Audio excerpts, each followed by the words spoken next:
तो ईश्वर नमस्ते। आप सबका ईश्वर उपासना परिवार के इस मासिक मिलन में स्वागत है, जून महीने का। आज मैंने सांख्य दर्शन का एक सूत्र लिया है। ऐसे हम अभी तक आप ही के विचार पर विचार करते थे, चर्चा होती थी। और इस बार सुमेधा जी अपना एक वक्तव्य भेजना चाहती थी, पर वो प्रवास पर चली गई हैं, तो वो नहीं भेज पाई हैं और आज शायद उपस्थित भी नहीं हो सकेंगी। तो अगले महीने शायद उनका वो आए, पर आप लोग इसमें अधिक से अधिक योगदान कीजिए।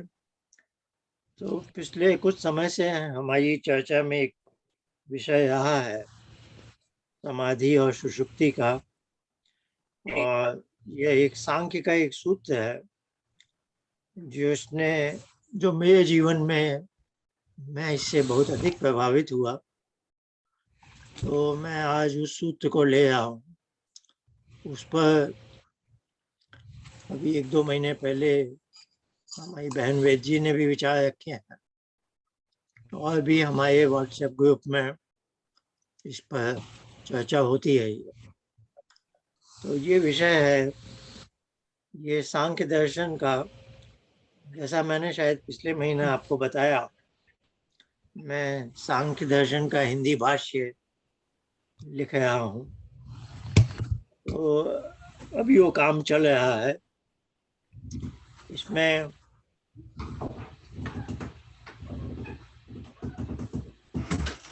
अभी जैसे जैसे आगे बढ़ता जाऊंगा आप सबको बताता भी जाऊंगा। पर ये मेरा एक प्रिय सूत्र है, तो मैंने इस पर लिखना उचित समझा, जबकि ये 5वें अध्याय में है। तो मैंने कहा इस पर हमारी चर्चा होती है ही है, तो इस पर जो मैंने लिखा है वो आपके सामने रखा। ये सांख्य दर्शन के 5वें अध्याय का 116वां सूत्र है, 116th, 116। सूत्र मूल रूप में है समाधि सुषुप्ति मोक्षेशु ब्रह्म रूपता। तो यह सूत्र है, महर्षि कपिल ने ये शब्द लिख दिए। अब मैं जिस शैली में इसका हिंदी भाष्य लिख रहा हूँ, तो अगला इसका मैं इसको पदच्छेद बोलते हैं। क्या क्या पद है यहाँ पर? तो ये पहला पद माना जाएगा। यहाँ सप्तमी बहुवचन में विभक्ति आई है, जैसे गजेशु होता है, गजे गजयो गजेशु करके। तो वैसे ही आया है समाधि सुषुप्ति मोक्षेशु, पूरा एक पद माना जाएगा। तो सप्तमी में अधिकरण कारक होता है, तो इसमें तो इसका हिंदी अनुवाद बना समाधि सुषुप्ति और मोक्ष। मैंने ये थोड़ा जोड़ा है। मैं जो हिंदी अनुवाद करता हूँ सूत्र का, तो कम से कम अपने शब्द जोड़ना चाहता हूँ। तो जैसे यहाँ जोड़ा भी है, तो यहाँ जैसे पुरुष जोड़ा है, तो यहाँ भी जहाँ मैं जोड़ता हूँ वहाँ पे एक ऐसे ये भी इस कोष्ठ में एक लिख देता हूँ कि ये मैं अपनी तरफ से जोड़ रहा हूँ। पर मुझे लगता है कि सूत्र का हिंदी अर्थ समझने में मेरे जोड़े हुए शब्दों से पाठक को सहायता मिलेगी, ये सोचकर मैं जोड़ता हूँ।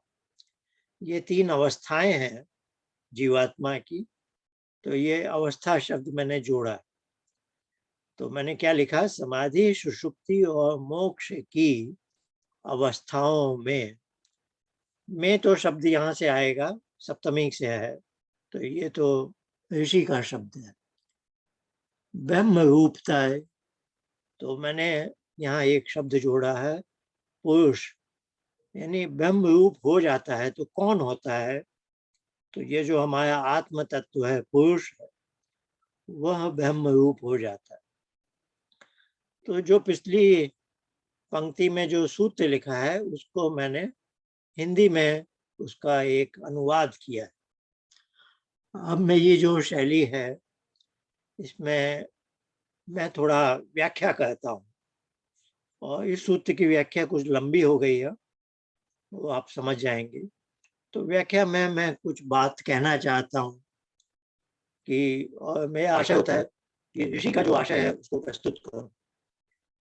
तो अब मैं बता रहा हूँ कि इसके पहले एक सूत्र है 114 में, पुरुष को भोक्ता बताया था। आप जानते हैं पुरुष की 3 शक्तियां हैं, ज्ञान, कर्म और भोग। तो मैं बता रहा हूँ किस प्रसंग में ये सूत्र आया। अभी भोक्ता का वर्णन चल रहा है। भोग में आप जानते हैं सुख और दुख होता है। तो उस प्रकरण का मैं पाठक को याद दिला रहा हूँ कि सूत्र 114 में पुरुष को भोक्ता बताया था। अब पुरुष की 3 विशेष अवस्थाओं का वर्णन करते हैं जब उसे भोग प्राप्ति नहीं होती, यानी भोग चित्त पर कुछ आया है या नहीं आया है, यानी उसे अब आप जैसे जानते हैं चित्त या बुद्धि पर जो आता है वो है ज्ञान व्यक्ति, उसका ज्ञान हो जाता है। क्योंकि पुरुष क्या है, बुद्धि प्रति संवेदी है। ये उसका ऐसी गांठ बांधी गई है पुरुष और बुद्धि की कि बुद्धि पर जो कुछ भी आएगा पुरुष को उसका बोध हो जाएगा। पुरुष ये नहीं कह सकता है मेरा ध्यान कहीं और था, नहीं, जो भी कुछ बुद्धि पर आया उसका उसको ज्ञान होना ही है। यह हो गई उसकी ज्ञान वृत्ति। अब एक सूत्र है, पहले अध्याय में आता है, चिद अवसानो भोग। ये हम अपने पाठ्यक्रम में कर चुके हैं। ये बुद्धि जो वृत्ति है, जो ये मेरा खुला हुआ हथेली, खुली हथेली, और ये जो मुट्ठी है मेरी, वो पुरुष है। अभी ये दूर से देख रहा है, ज्ञान व्यक्ति, ज्ञान का बोध हो गया। अब ये यदि इसके ऊपर पड़ जाए तो ये उसका भोग हो गया है ना। भोग का प्रसंग चल रहा है। तो मैं कह रहा हूँ जो ऋषि हैं जिन्होंने ये सूत्र लिखा है, भोग के प्रसंग में वो इन 3 विशेष अवस्थाओं का वर्णन करते हैं जब पुरुष को भोग प्राप्ति नहीं होती है, यानी ज्ञान वृत्ति हो तो भी इसके ऊपर नहीं गिरने वाला, और भोग नहीं होता है तो न सुख होगा न दुख होगा। पर ये जो सांख्य दर्शन है, इसमें सुख प्राप्ति पर जोर नहीं दिया गया है, दुख से छुटकारा पर जोर दिया। क्योंकि सांख्य का पहला सूत्र है, अतिविद दुख अत्यंत निवृत्ति, अत्यंत पुरुषा। तो दुख से हमें छुटकारा पाना। तो अब मैं बता रहा हूँ कि ऋषि ने ये किस प्रसंग में ये सूत्र लिखा है कि इन 3 अवस्थाओं में उसे भोग प्राप्ति नहीं होती है जब वह दुख से अछूता रहता है।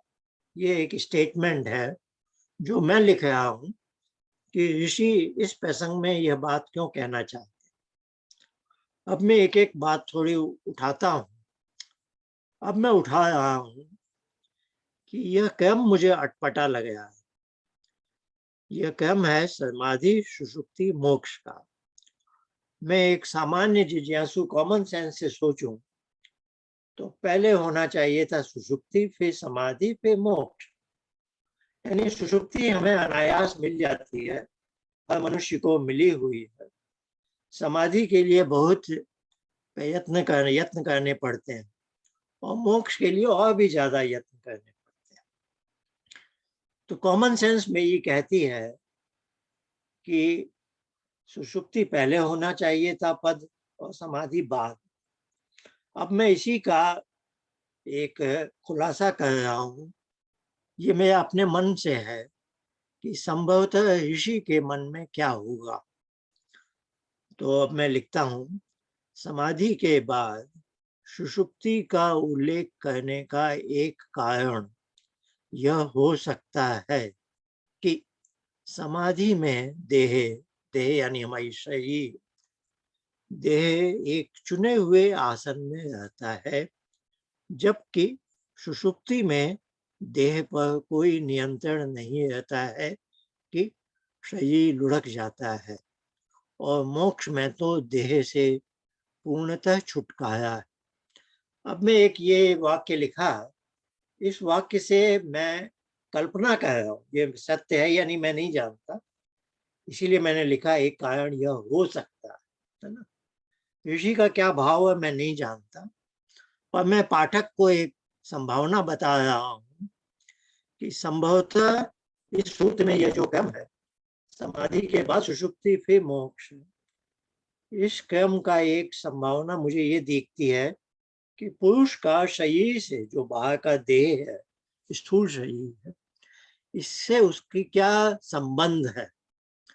तो समाधि में संबंध ज्यादा है कि वह बैठा हुआ है ना, यानी उसके जो मेरुदंड है, मेरुदंड अभी पूरा मुड़ के लुढ़क नहीं गया है, मेरुदंड में एक थोड़ा सा स्थिरता है ना।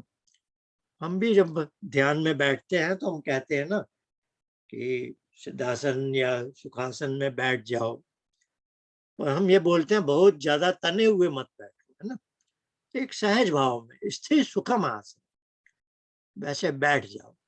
और हाँ, ये हम कहते हैं कि यह बैठ कर ही किया जाता है, आप लेट कर ध्यान उपासना का अभ्यास नहीं करते, है ना।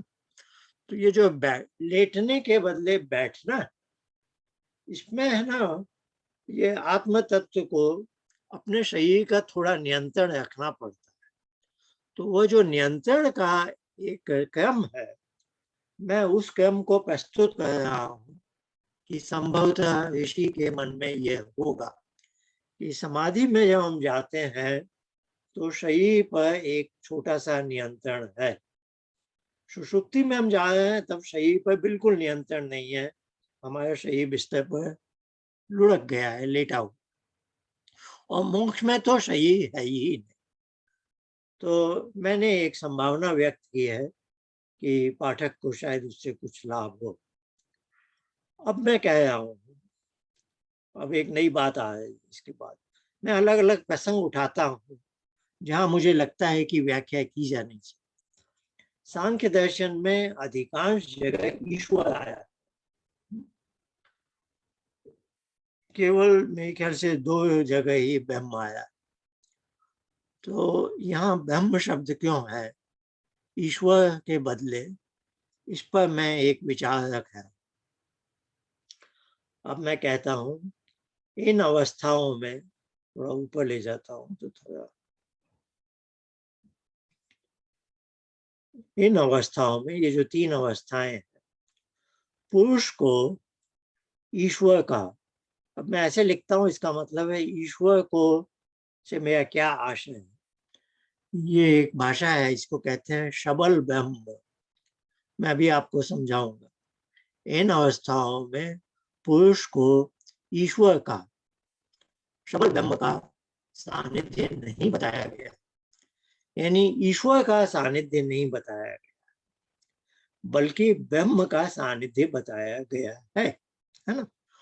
और फिर ईश्वर और ब्रह्म में क्या अंतर है वह मैंने यहाँ बताने का यत्न किया है कि ईश्वर सबल ब्रह्म, सबल ब्रह्म कहते हैं ब्रह्म का जब प्रकृति से कुछ इंटरैक्शन हो रहा हो, है ना।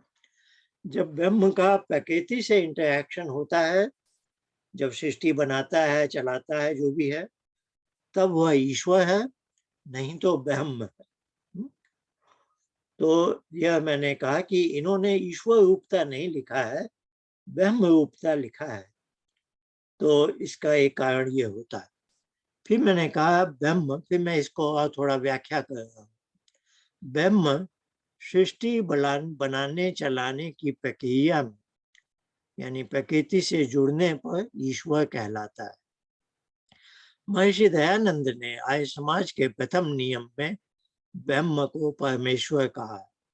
अब उन्होंने भी ब्रह्म आदि मूल परमेश्वर लिखा है, और दूसरे नियम में लिखा है ईश्वर सच्चिदानंद। तो उनके भी 2 शब्द हैं, ईश्वर और परमेश्वर। यहाँ सांख्य में ईश्वर और परमेश्वर के बदले ब्रह्म शब्द है।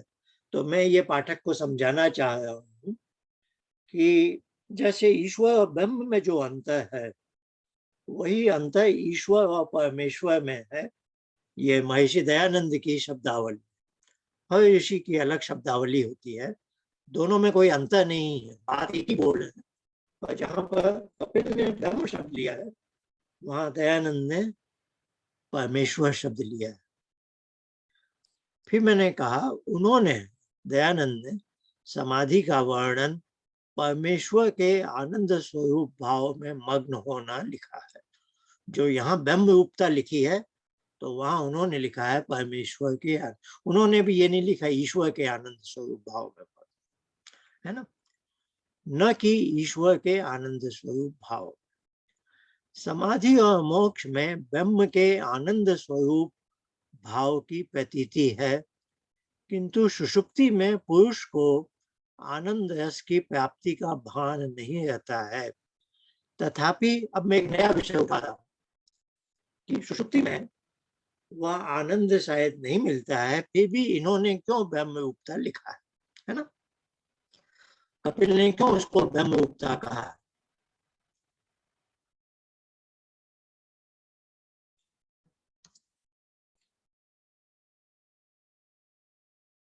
आइए आगे बढ़ते। समाधि और मोक्ष में ब्रह्म के आनंद स्वरूप भाव की प्रतीति है। प्रतीति है का मतलब है कॉग्नाइजेंस, ये आप जान जाते हैं, ये इन लोगों की भाषा है, सांख्य की भाषा। प्रतीति का मतलब डेफिनेट नॉलेज, है ना। किंतु सुषुप्ति में पुरुष को आनंद रस की प्राप्ति का भान नहीं रहता है। तथापि फिर भी इस अवस्था को ब्रह्म रूपता कहा गया है। अब मैं एक प्रश्न उठा रहा हूं कि सुषुप्ति में जब ईश्वर का आनंद स्वरूप नहीं है, तब महर्षि कपिल ने उसे ब्रह्म रूपता क्यों कह दिया, है ना। अब मैं कह रहा हूं पतंजलि का विचार। पतंजलि ने योग एक दर्शन, अभी सूत्र संख्या में ड्राफ्ट बनाया हूं ना, तो अभी कई बातें छोड़ देता हूं। योग एक, इस सूत्र संख्या देखनी है। मैं इस अवस्था को चित्त वृत्ति निरोध में नहीं गिनकर निद्रा वृत्ति बताया गया है। यानी जिसे कपिल ने सुषुप्ति को ब्रह्म रूपता कहा है, पतंजलि ने उसे एक निद्रा वृत्ति कहा है, जिसका निरोध किया जाना चाहिए। फिर महर्षि दयानंद सत्यार्थ प्रकाश के नवम समुल्लास में सुषुप्ति में पुरुष का, वहां ब्रह्म रूप नहीं लिखे हैं, वो लिखे हैं पुरुष का प्रकृति रूप। उनका शब्द है पुरुष का प्रकृति रूप होता है।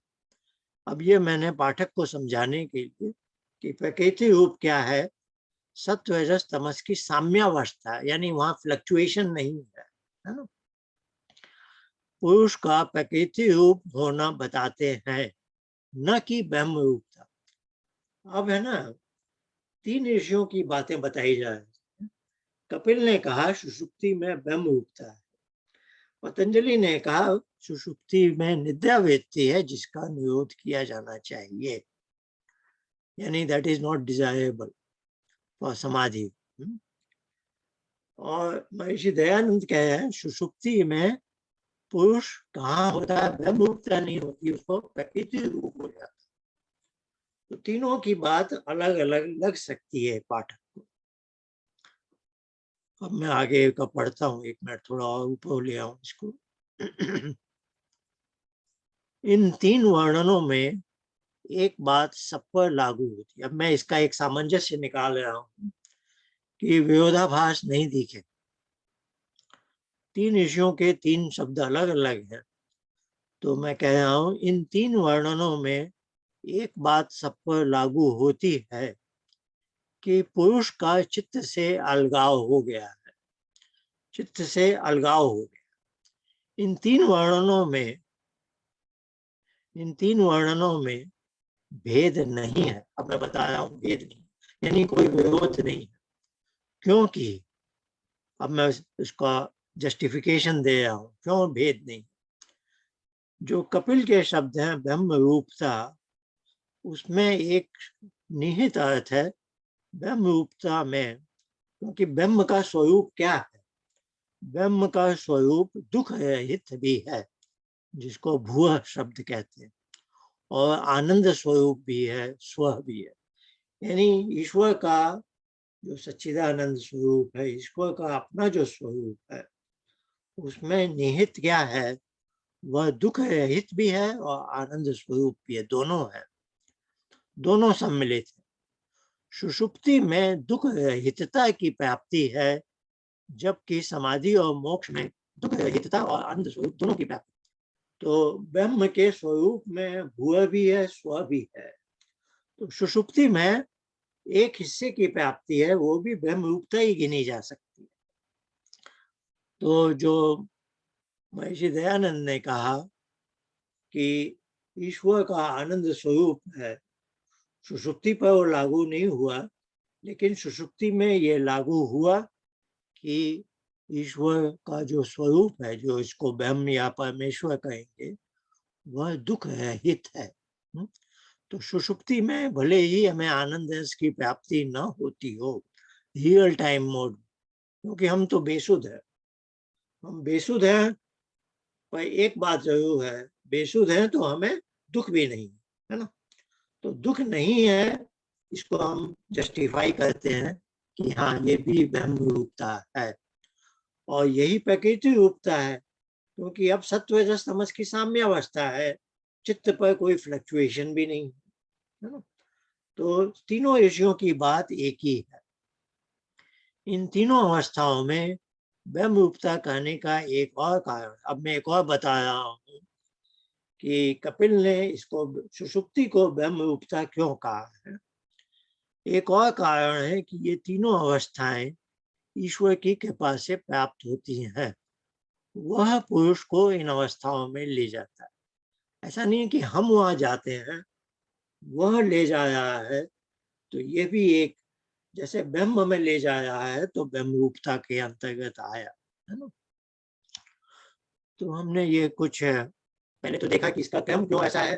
कॉमन सेंस कहती है सुषुप्ति पहली हो, समाधि बाद में, फिर मोक्ष, पर उन्होंने आगे पीछे किया, समाधि सुषुप्ति मोक्ष। फिर ब्रह्म रूपता क्यों कहा, ईश्वर रूपता क्यों नहीं कह दिया। ईश्वर और ब्रह्म का अंतर, और वही ब्रह्म दयानंद ने उसको परमेश्वर कहा है, जो परे है ना। ईश्वर है जो साक्षात दिख है हर सृष्टि में, और उस सृष्टि से परे जो है वो है परमेश्वर। समझ गए ना आप। और उसी को ब्रह्म कह दिया कपिल। अब फिर कहा है कि सुषुप्ति तो को ब्रह्म रूपता कैसे कह देते हैं, उसमें तो आनंद की प्राप्ति नहीं। तो इसको जस्टिफाई हमने किया, ये भी ब्रह्म रूपता के अंतर्गत है, क्योंकि उस क्षणों में हमें दुख छू नहीं सकते हैं। जैसे परमात्मा ने कवच लगा दिया हमारे चारों तरफ कि दुख नहीं आ सकते मेरे पास, है ना। और फिर एक जस्टिफिकेशन दिया कि इनको ब्रह्म रूपता तीनों अवस्थाओं को इसलिए भी है, कह सकते हैं कि ब्रह्म हमें ले जाया वहां पर, हम स्वयं बाकी अवस्थाएं जागृत स्वप्न तो ये हमारी अपनी है, लेकिन ये अवस्था हमारे हाथ में नहीं। अब मैं थोड़ा और एक जस्टिफाई कर रहा हूँ कि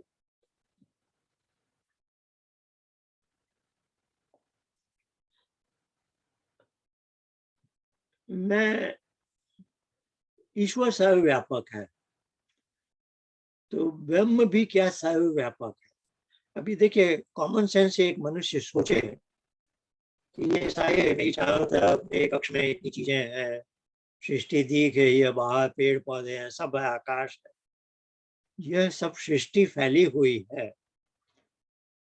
ईश्वर सब जगह व्यापक है, जो प्रकृति के माध्यम से प्रकृति को इस विभिन्न तरह से मुखरित कर रहा है ना। हमारे शरीर को भी ऐसे ही चला रहा है, तो ये ईश्वर कर रहा। अब एक प्रश्न उठ सकता है किसी के मन में कि मैं जब सुषुप्ति में या समाधि में गोद में, उसकी गोद में जाता हूं, तो जहां मैं जाता हूं वहां ईश्वर है या वहां ब्रह्म है ना। यदि मैं कहूँ इस जगत में, पृथ्वी पर सब जगह सृष्टि फैली हुई है, तो कॉमन सेंस यही कहेगी ना, यहाँ सब जगह ईश्वर है।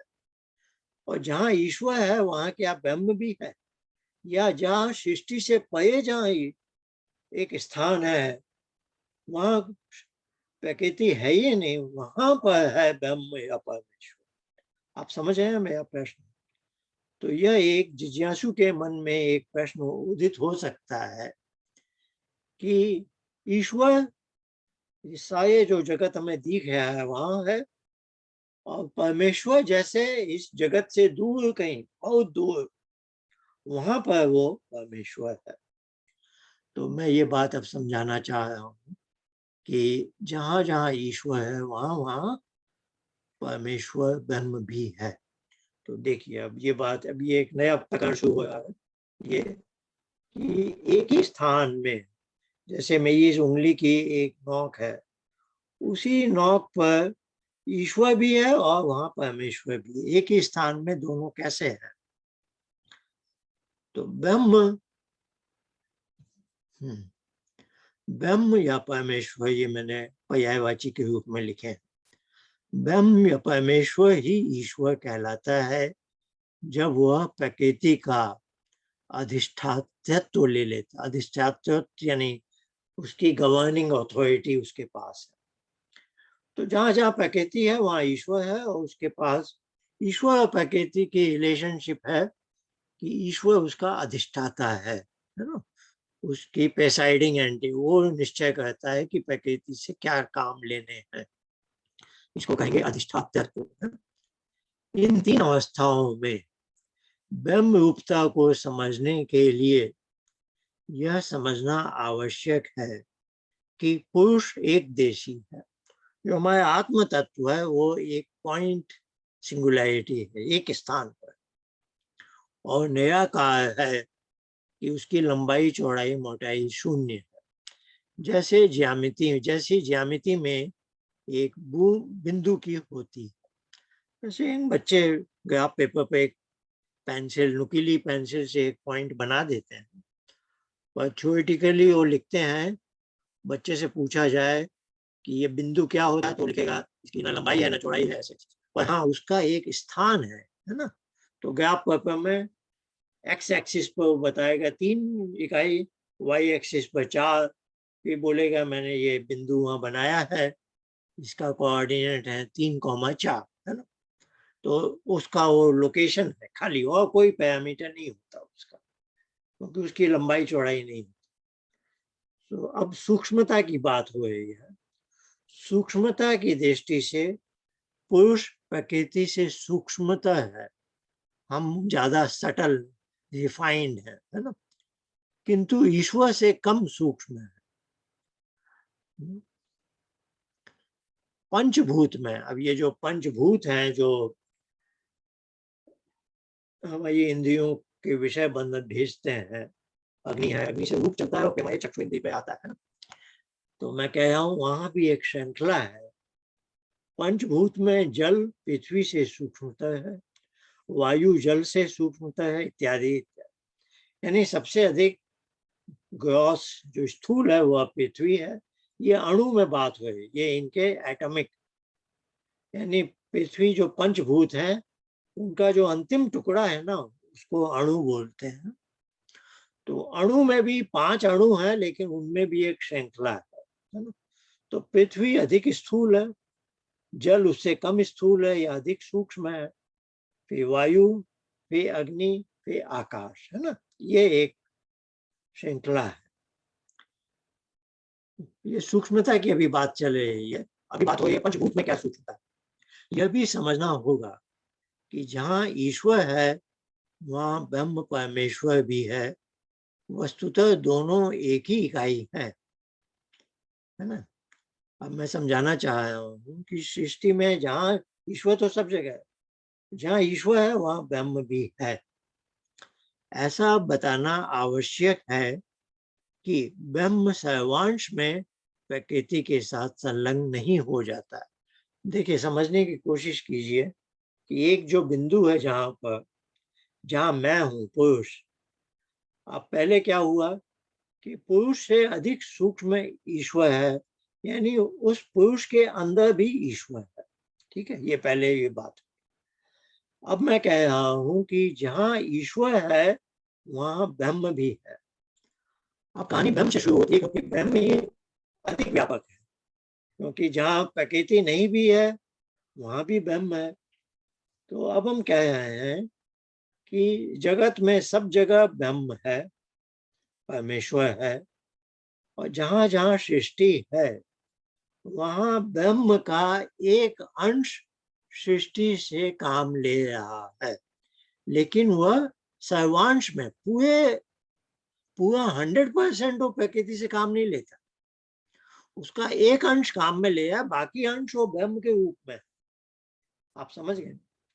तो इस बात को समझाया जा रहा है कि जहाँ ईश्वर है वहाँ ब्रह्म परमेश्वर भी है, वस्तुतः दोनों एक ही इकाई है। ऐसा बताना आवश्यक है कि ब्रह्म सर्वांश में प्रकृति के साथ संलग्न नहीं हो जाता है, अपितु उसका एक अंश ब्रह्म के रूप में बना रहता है। अर्थात इन तीनों अवस्थाओं में पुरुष चित्त से अलग हो जाने पर ईश्वर की गोद में न जाकर ब्रह्म परमेश्वर की गोद में पहुंचता है। जहाँ पुरुष है उसमें ईश्वर भी व्याप्त है, ब्रह्म परमेश्वर भी। तो अब मैंने ये समझाने का यत्न किया है इतने सारे वाक्यों में कि सृष्टि के परे कोई स्थान नहीं है जहाँ ब्रह्म है। ब्रह्म तो सब जगह है, पर जहाँ हम हैं, जहाँ पुरुष है, उसके अंदर ईश्वर भी व्याप्त है और अंदर ब्रह्म भी व्याप्त है। ब्रह्म सर्वांश में ईश्वर नहीं बन गया है, उसके एक अंश से वो अपना काम है, लेकिन एक अंश में वो ब्रह्म के रूप में अपने आनंद स्वरूप में है।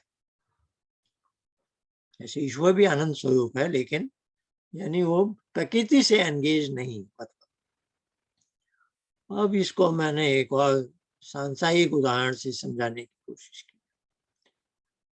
इस आशय को एक सांसारिक उदाहरण से समझते। एक बालक माँ की गोद में जाने को उत्सुक है। उसकी माँ रसोई में व्यस्त है, किंतु फिर भी उसे गोद में ले लेती है। यह प्रथम संभावना। एक सिनेरियो बताया कि माँ रसोई में काम कर रही है और बच्चे को माँ का सानिध्य मिल गया जो वो चाहता था, लेकिन उसकी माँ इस समय काम भी कर रही है रसोई। अब दूसरी संभावना क्या है? उसकी माँ विश्राम कर रही है और उसे गोद में ले लेती है। यह है द्वितीय संभावना। एक तो है वो रसोई में है, बच्चा गया, उसने गोद में ले लिया। दूसरा है वो अकेली बैठी है निश्चिंत होकर, विश्राम। अब बच्चा गया, अब फिर उसने गोद में ले लिया। अब बच्चे की तरफ से देखें, स्पष्ट है कि द्वितीय संभावना में बालक को विशेष तृप्ति मिलती है जब माँ का ध्यान कहीं और नहीं बटता है। प्रस्तुत सूत्र में बताया जा रहा है कि पुरुष विशेष, जो ईश्वर के लिए पतंजलि ने शब्द प्रयोग किया, ईश्वर का सानिध्य पूर्णता से प्राप्त होता है, जिसे ईश्वर रूपता न कहकर ब्रह्म रूपता कहा गया है। जहाँ ईश्वर है वहाँ ब्रह्म परमेश्वर भी है। जबकि सांसारिक उदाहरण में माँ जब रसोई में व्यस्त थी तब वह विश्राम की स्थिति में नहीं हो सकती थी। सांसारिक उदाहरण तो सांसारिक है, और ईश्वर का ऐसा है कि वो सब जगह प्रकृति से जुड़कर सृष्टि का काम भी कर रहा है, लेकिन वह प्रकृति से अछूता भी है। बिल्कुल, वह ईश्वर के रूप में भी है और परमेश्वर के रूप में भी है सब जगह। तो ऋषि ने इस सूत्र से हमें यह जैसे आश्वासन दिया कि हमें जब प्रभु की गोद मिलती है, तो जैसे बच्चे को माँ की गोद वो वाली मिली जब वह एकदम 100% बच्चे को दे पाती है अपने आप, है ना। तो माँ के लिए तो दो अवस्थाओं में दो अलग अलग है, लेकिन ईश्वर के लिए दोनों अवस्थाएं सब जगह सब समय संभव है। तो ब्रह्म रूपता कहने का आशय है कि हमें ईश्वर का पूरा पूरा सानिध्य मिलता है। अब एक और बात, ये हमारे मेरे मन की है, पर अलग से जोड़ी है।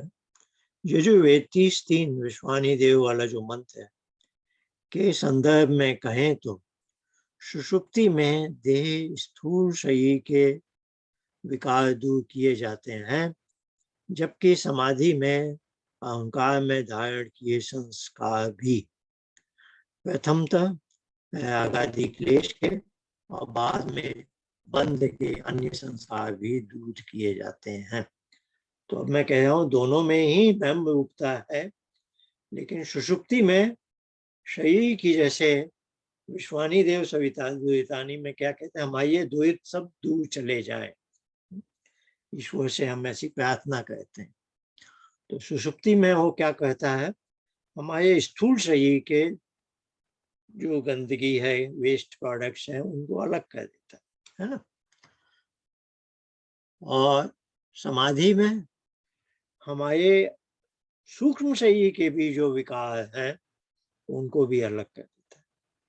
तो पहले तो ये जो आगादी क्लेश है, और बाद में बंद क्यों हुआ था, क्योंकि अविवेक या विद्या के कारण हुआ था, उसको भी अंत में वहां उसको भी हटा देगा, है ना। तो ये है इस सूत्र की व्याख्या लंबे समय में की है। अब आपका कोई प्रश्न है?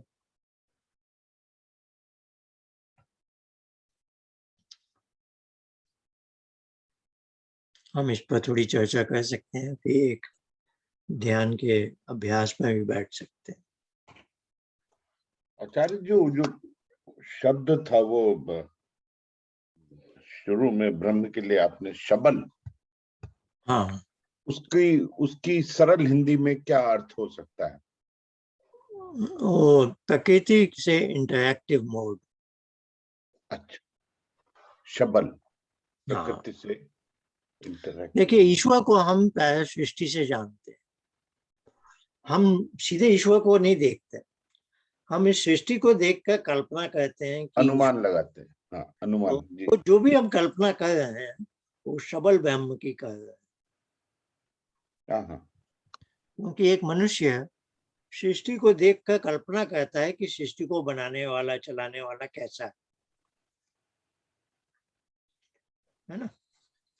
तो मनुष्य की सारी कल्पनाएं सबल ब्रह्म की। फिर उसी अवस्था को जो अनुमान, उपासना से उसको ईश्वर का प्रत्यक्ष होता है, प्रत्यक्ष होता है। हाँ, ये बड़ा अच्छा समझाया था, मगर ये शबल शब्द पहली बार आपने इस्तेमाल किया इसलिए। हाँ।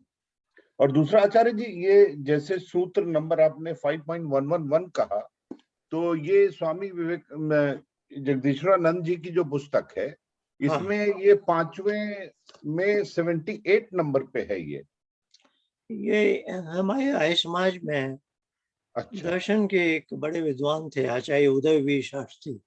अच्छा तो उन्होंने सांख्य पर बहुत काम किया जी। तो उन्होंने कुछ निष्कर्ष किया कि सांख्य के पहले अध्याय में बहुत सारे सूत्र हैं, शायद 35 सूत्र हैं। हाँ, जो अभी जो सांख्य है हमारे पास आता है, मिलता है हमें, उसमें 20वें से लेकर 54 तक जी। वो कहते हैं कि ये कपिल के नहीं बनाए, ओह, इसको वो प्रक्षिप्त कहते हैं। हाँ, इसमें और लिखा वैसे है। ही 5वें अध्याय में भी कुछ सूत्र हैं। हाँ, तो उसमें जो प्रक्षिप्त। हमने 116 बोला, वहां पर कुछ और हो गया। हाँ, अब स्वामी जगदीश्वरानंद ने आचार्य उदयवीर शास्त्री वाली उसको माना है। हाँ, प्रक्षिप्त लिखा है उसमें, मेरी समझ नहीं हाँ, आया कि वो है क्या प्रक्षिप्त। तो पहले और 5वें अध्याय में कुछ अधिक संख्या है जिसको, और इधर उधर भी एक दो शायद और जोड़े हैं, जी। बताए हैं कि प्रक्षिप्त है। पर मैंने ऐसा, यानी प्रक्षिप्त है या नहीं है, मैं क्यों निर्णय लूं, मैंने हाँ, अपने ढंग से उनकी व्याख्या कर दी। इन्होंने अच्छा, 36 सूत्रों को प्रक्षिप्त कहा। 32 5वें अध्याय में कि 32 जो हैं अच्छा। प्रक्षिप्त हैं। हम्म, मगर सबको दिया है, मीनिंग के साथ दिया है। हाँ हाँ, नहीं उदयवीर शास्त्री जी ने भी परिशिष्ट में दूसरे सूत्र भी दिए हैं, और जो मुख्य उनका है उसमें हटा दिए हैं, फिर पीछे परिशिष्ट बनाया, अपेंडिक्स है, उसमें दे दिए हैं और उसका अर्थ बताया है। सबकी अपनी सोचने की एक शैली होती है, तो उनको कुछ ऐसा लगा होगा कि वो कम वहाँ टूट रहा है या कुछ ऐसे, जी और कुछ शब्द आते भी हैं तो उसे, ये अलग अलग है किसी की। मैंने उसका उस शैली को नहीं अपनाया है मैंने। हम लोग आपकी पुस्तक को फॉलो करेंगे। Keep it simple. Keep it नहीं, हर सिंपल। पुस्तक को पढ़िए। नहीं नहीं, हर अब आपसे जो आएगी उसमें उसमें हर ज्यादा पुस्तक को भरोसा होगा। पढ़िए, फिर आप अपना देखिए क्या सही है क्या। नहीं नहीं, आज नहीं, वही मैंने कहा, जब आपने लिख के भेजा था तो मैं इसमें देख रहा था, मैंने कहा इसमें तो 100 से ऊपर श्लोक सूत्र ही नहीं है। तो हाँ, प्रक्षिप्त का मतलब नहीं पता था, मैंने उसको जोड़ा 78 से तो भी 111 नहीं आया, कुछ 111 आया, आपने 116 लिखा। मैंने कहा ये कुछ गड़बड़ है इसमें। Thank you. मिसाइल को हिंदी में बोलते हैं ना प्रक्षेपास्त्र, जी जी। यानी अस्त्र है जो प्रक्षेप फेंका गया। ओहो। क्षेप, जैसे क्रिकेट खेलते हैं ना, तो जो गेंद पकड़ना, जी जी। तो गेंद को फेंकने को बोलेंगे प्रक्षेप। जैसे रॉकेट एक सैटेलाइट को प्रक्षेपण करता है। हम्म, हस्तक्षेप, आपने हस्तक्षेप सुना है? जी जी जी। हस्तक्षेप में इंटरफेरेंस है, दिन भर उसने करते हैं। हाथ डाल दिया बीच में। जी जी। हाँ, बीच में हाथ डालने की जरूरत नहीं थी या आवश्यकता थी, जो भी है, क्षेप करना यानी कुछ चीज हाँ। फेंकना। तो समझिए कपिल ने 100 सूत्र लिखे हैं, किसी ने 10 डाल दिए। ऐसे जरूरी नहीं है डाले हों। देखिए क्या होता था पुराने जमाने, लिखित वो प्रतियां बहुत कम होती थी, है ना, ताड़पत्र पर है या कहीं बहुत कम जगह लिखी जाती थी, और ज्यादातर मौखिक सबको याद रहता था ये सब, है ना। आजकल हम लोग तो इतना याद नहीं रख सकते। तो खैर, जहाँ वहाँ किसी के पास लिखित है, अब कोई समझिए उस पर टीका लिख रहा है, जैसे मैं अभी सांख्य पर कुछ लिख रहा हूँ। अब किसी उसके पास ज्यादा कागज नहीं है, तो जो लिखित उसके पास चीज आया उसी के हाशिए में इधर उधर लिखते थे ना, थोड़े कमेंट्स ऐसे ऐसे। सही है। अब किसी बहुत सालों के बाद किसी के हाथ में ये आ गई, हम्म। उसमें कपिल के सूत्र भी हैं और किसी ने अपने हाथ से उसके कुछ कमेंट्स लिखे हैं। तो आप समझ गए? जी जी जी। अब जो तीसरे व्यक्ति के पास 100 साल बाद आए, समझिए, कल्पना कीजिए, उसके लिए कपिल के सूत्र तो महत्व है ही, उसको लगता है कि इससे भी मुझे गाइडेंस मिल रही है जो हाशिए पर लिखे गए हैं। जी। अब उसने क्या किया, या लोगों ने समझा, हो सकता है कपिल ने ही हाशिए में लिखे हो, क्या पता, सही बात। क्या पता। तो फिर बाद में किसी ने क्या किया, वो सबको एक साथ लिख दिया। नहीं, कल्पना कर रहा हूं मैं। हाँ, नहीं, और अगर प्रक्षेप सेंस का बन रहा है उस बात को आगे बढ़ाने में। प्रक्षेप का अर्थ गलत ये नहीं लिया जाना चाहिए कि किसी ने मिलावट की है। जी। वो भी एक संभावना हो सकती है, किसी ने मिलावट दूध। की। एक दूसरी संभावना ये मैं बता रहा हूँ कि अनायास कि समय के साथ साथ कोई चीज उसमें जुड़ती गई, है ना। हम्म। और किसी का कोई प्रश्न इस सूत्र के बारे में?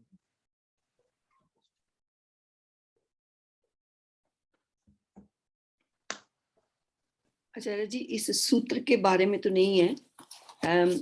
ऋग्वेद आदि भाष्य भूमिका में एक जगह आया है कि सत्व जो बुद्धि और पुरुष जो जीव, इन दोनों की शुद्धि से मुक्ति होती है। तो यहाँ पुरुष की शुद्धि से क्या अर्थ है? पुरुष तो आत्मा है ना यहाँ, सोल। देखिए, पुरुष की शुद्धि का जहां भी मतलब आ जाए, हाँ तो जी। उसका समझ लीजिए उसकी जो पोसेशन है, उसका जो जो माइंड हम बोलते हैं ओवरऑल, उसकी शुद्धि। अब फिर आप कहेंगे तो चित्त की अशुद्धि, शुद्धि का तो आ ही गया वहां। वहाँ बुद्धि का तो आएगा, बुद्धि और तो चित्त। अब आप सोचिए कि माइंड में असली की चीज को क्या चीज है जिसकी अशुद्धि नहीं हो तो बड़ी मुश्किल होती है। साया ये खेल आवागमन का जो है, अभी हमने अंतिम पंक्ति भी जो पढ़ी कि रागादि क्लेश और दूसरे संस्कार, ये सब कहाँ है? वहां भी हमने लिखा ना अहंकार। देखिए महेश दया, आपने बड़ा अच्छा प्रश्न पूछा है, बहुत ही अच्छा। और यही मैं चाहता हूँ, ये ईश्वर उपासना परिवार के सदस्यों को महर्षि के एक एक शब्द पर सोचना चाहिए, और आपको अर्थ मिलेगा भी, आपको मिल जाना चाहिए, कोई ऐसी बात नहीं। देखिए हमने क्या कहा है, योग दर्शन में 3 श्रेणियों के लोगों को उपदेश दिया गया। तो पहली श्रेणी क्या है? देखिए, एक तो बीच की श्रेणी ले लेते हैं, जो एवरेज। बीच की श्रेणी क्या है? जिनके क्लेश सिग्निफिकेंट है ना? तो क्रिया योग से क्या होता है? क्लेश तनु करणार्थ, क्लेश तनु होते, छोटे होते, कम हो जाते, है ना? यानी जो मध्यम श्रेणी का व्यक्ति है, उसके क्लेश तनु नहीं है, अधिक है, सिग्निफिकेंट है ना? तो ये व्यक्ति क्लेश के वश में हम क्या कहते हैं? सकाम कर्म। क्लेश के वश में हम क्या कहते हैं? सकाम कर्म। और मैंने बहुत जोर दिया है, सकाम कर्म को आप बुरा मत मानिए। सकाम कर्म के अंतर्गत धर्म भी है ना? तो ये जो मध्यम श्रेणी का व्यक्ति, सब ज्यादातर लोग दुनिया में ऐसे ही, भारत में समझिए 40% होंगे, कम है थोड़े, आजकल जमाना खराब है। यूरोप में आप रहती हैं, वहां मैं कहूँगा 60-70% ऐसे, अमेरिका में और स्कैंडिनेविया में तो 80-90% ऐसे, है ना? अब बाकी जो बच गए वो क्या है? सकाम कर्म कर रहे हैं, लेकिन वो मौका मिले तो अधर्म भी कर बैठते हैं। वो लो कैटेगरी में आ गए, उनके लिए अष्टांग योग का उपदेश। अब टॉप कैटेगरी में क्या है? क्लेश जिसके बहुत ही कम, बहुत तनु, है ना? इसकी हमने समझाने के लिए, आपको याद होगा, वो माँ और बच्चे का एक उदाहरण दिया था कि बच्चा अपना कमरा साफ करके आ जाए, अपना कमरा व्यवस्थित करके। तो 3 बच्चे की बात हमने समझाई थी, क्योंकि ये समझना बड़ा आवश्यक है। अब ये जो तीसरी श्रेणी का व्यक्ति है, इसको क्या हो गया है? इसका क्लेश तो है ही अधिक, ये बीच वाले का भी था।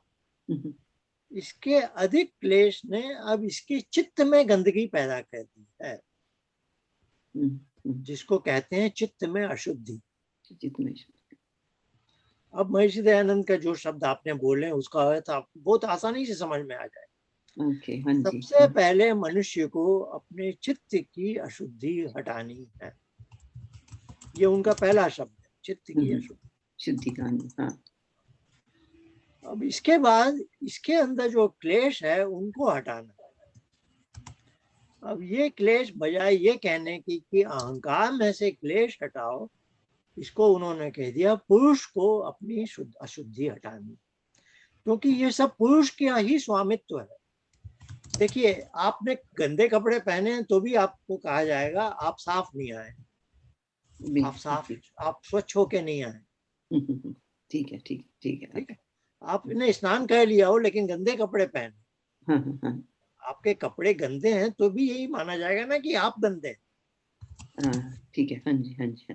तो क्लेश जो है, अशुद्धि जो है, वो इनबिल्ट अशुद्धि है, क्योंकि वो नहीं होती तो हम दुनिया में आते ही नहीं। तो बड़े से बड़े ऋषि मुषि भी, सबके अंदर वो क्लेश है थोड़ा सा। वो भले उत्तम श्रेणी के हैं, लेकिन थोड़ा तो क्लेश है ना, तभी तो हम इस संसार में है। तो वो बड़ा ही चैलेंजिंग होता है। तो उसको उन्होंने कह दिया पुरुष को अपनी अशुद्धि हटानी, क्योंकि वो तो उसको लेके ही आया, ये संस्कार उसके साथ चलते जा रहे। ये संस्कार भी 2 तरह के मोटे तौर पर है, एक क्लेश वाले हैं और एक बिना क्लेश वाले हैं, वो अच्छे संस्कार है ना, अच्छे संस्कार हैं, तभी हमें थोड़ी उपासना में रुचि है। तो इससे कोई अलग अर्थ नहीं है, पर इससे वही अर्थ है कि अपने चित्त की शुद्धि करनी है, जिसके हिसाब से पुरुष की शुद्धि अपने आप होती जाएगी। चित्त है ये जो पहला इंस्ट्रूमेंट है हम्म, जो हमें बताता है क्या करना है क्या नहीं करना है। हम्म, जब यही अशुद्ध है तो हम अधर्म में भी चले जाते हैं, हम्म, है ना। तो पहला चैलेंज होता है चित्त शुद्ध हो, शुद्धि का। है ना। अब जैसे इस तरह के पाठ्यक्रम में रुचि लेने वाले लोग प्राय कौन से हैं, जो इस श्रेणी के, हम्म, जो इधर के लोग होते हैं ना उन्हें रुचि नहीं है, वो बाजी रहते हैं और उनको दूसरी चीजों में मजा आता है। और ये जो लोग हैं इनको भी थोड़ा आगे बढ़ना है तो अपने क्लेश दिए दिए हटाने। तो क्रिया योग उनके लिए क्लेश तनु करो, फिर योग की अभ्यास वैराग्य की साधना करो, तब वो क्लेश खत्म होंगे एकदम पूरे योग से। आचार्य जी, जब मोक्ष की स्थिति में जब हम कहते हैं क्लेश हमारे उनका प्रतिप्रसव हो गया, हाँ, तो मतलब वो दग्ध नहीं हुए, वो बेसिकली मूल प्रकृति में मिल गए। तो एक थॉट ऐसे ही आया था कि जब हमें मोक्ष की स्थिति मिलती है तो पुरुष तो ब्रह्म का हिस्सा है और वो उससे जाके जुड़ जाता है। तो उस समय जो बुद्धि हमको ईश्वर से मिली है, ये क्या प्रकृति की साम्य अवस्था में उस तरफ चली जाती है जैसे हमारे क्लेश चले जाते हैं? क्योंकि हम बुद्धि को लेकर तो नहीं मोक्ष में जा सकते ब्रह्म के पास। नहीं, वो जो अंतिम चीजें हैं ना जो मोक्ष की अवस्था, मोक्ष की अवस्था, अभी दो चीजें बात हो रही है। एक व्यक्ति उपासक बन गया है, बहुत आगे चला गया है, उसको मुक्ति का सर्टिफिकेट भी मिल गया है, यानी उसको अब कहते हैं वो जीवन मुक्त है।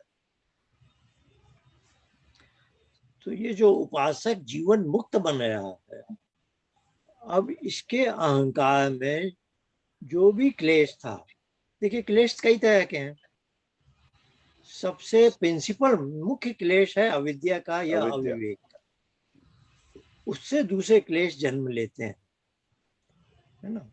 इसने धीरे धीरे सब साफ किया, राग द्वेष वाले सब ऐसे, अंत में समझिए इसका अविद्या भी खत्म हो गया।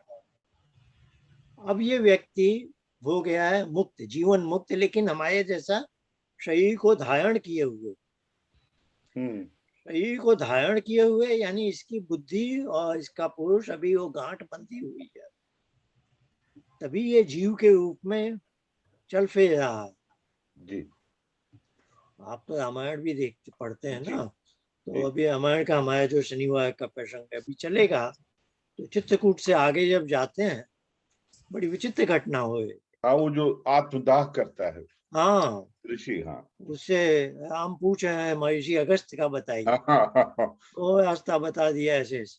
वो कहता रुक उनको जाओ रात थोड़ा। में वहां ठहरना है, हाँ, वो रात में एक आग जला के आग में घुस जाते, नहीं वो तो बोला मैं आपकी प्रतीक्षा कर रहा था, हाँ, आप जाना मैं जरा। और ये शबरी ने भी किया exactly same thing. Shabari said now wait. तो अब है कि वो व्यक्ति वो अवश्य जीवन मुक्त है, हाँ तो उसको ये अवसर समझ में आया, उसने सोचा होगा कि ये व्यक्ति यहाँ का भावी सम्राट बनने वाला है, हाँ इसको एजुकेट करना चाहिए, इसको एक ऐसी शिक्षा दें जो कहीं और मिल नहीं सकती, कि जीवन मुक्त की इच्छा मृत्यु कैसे होती। तो राम को कुछ समझ में ही नहीं आया क्या हो क्या है, वो तो अचंभे से देख हैं तो क्या हो।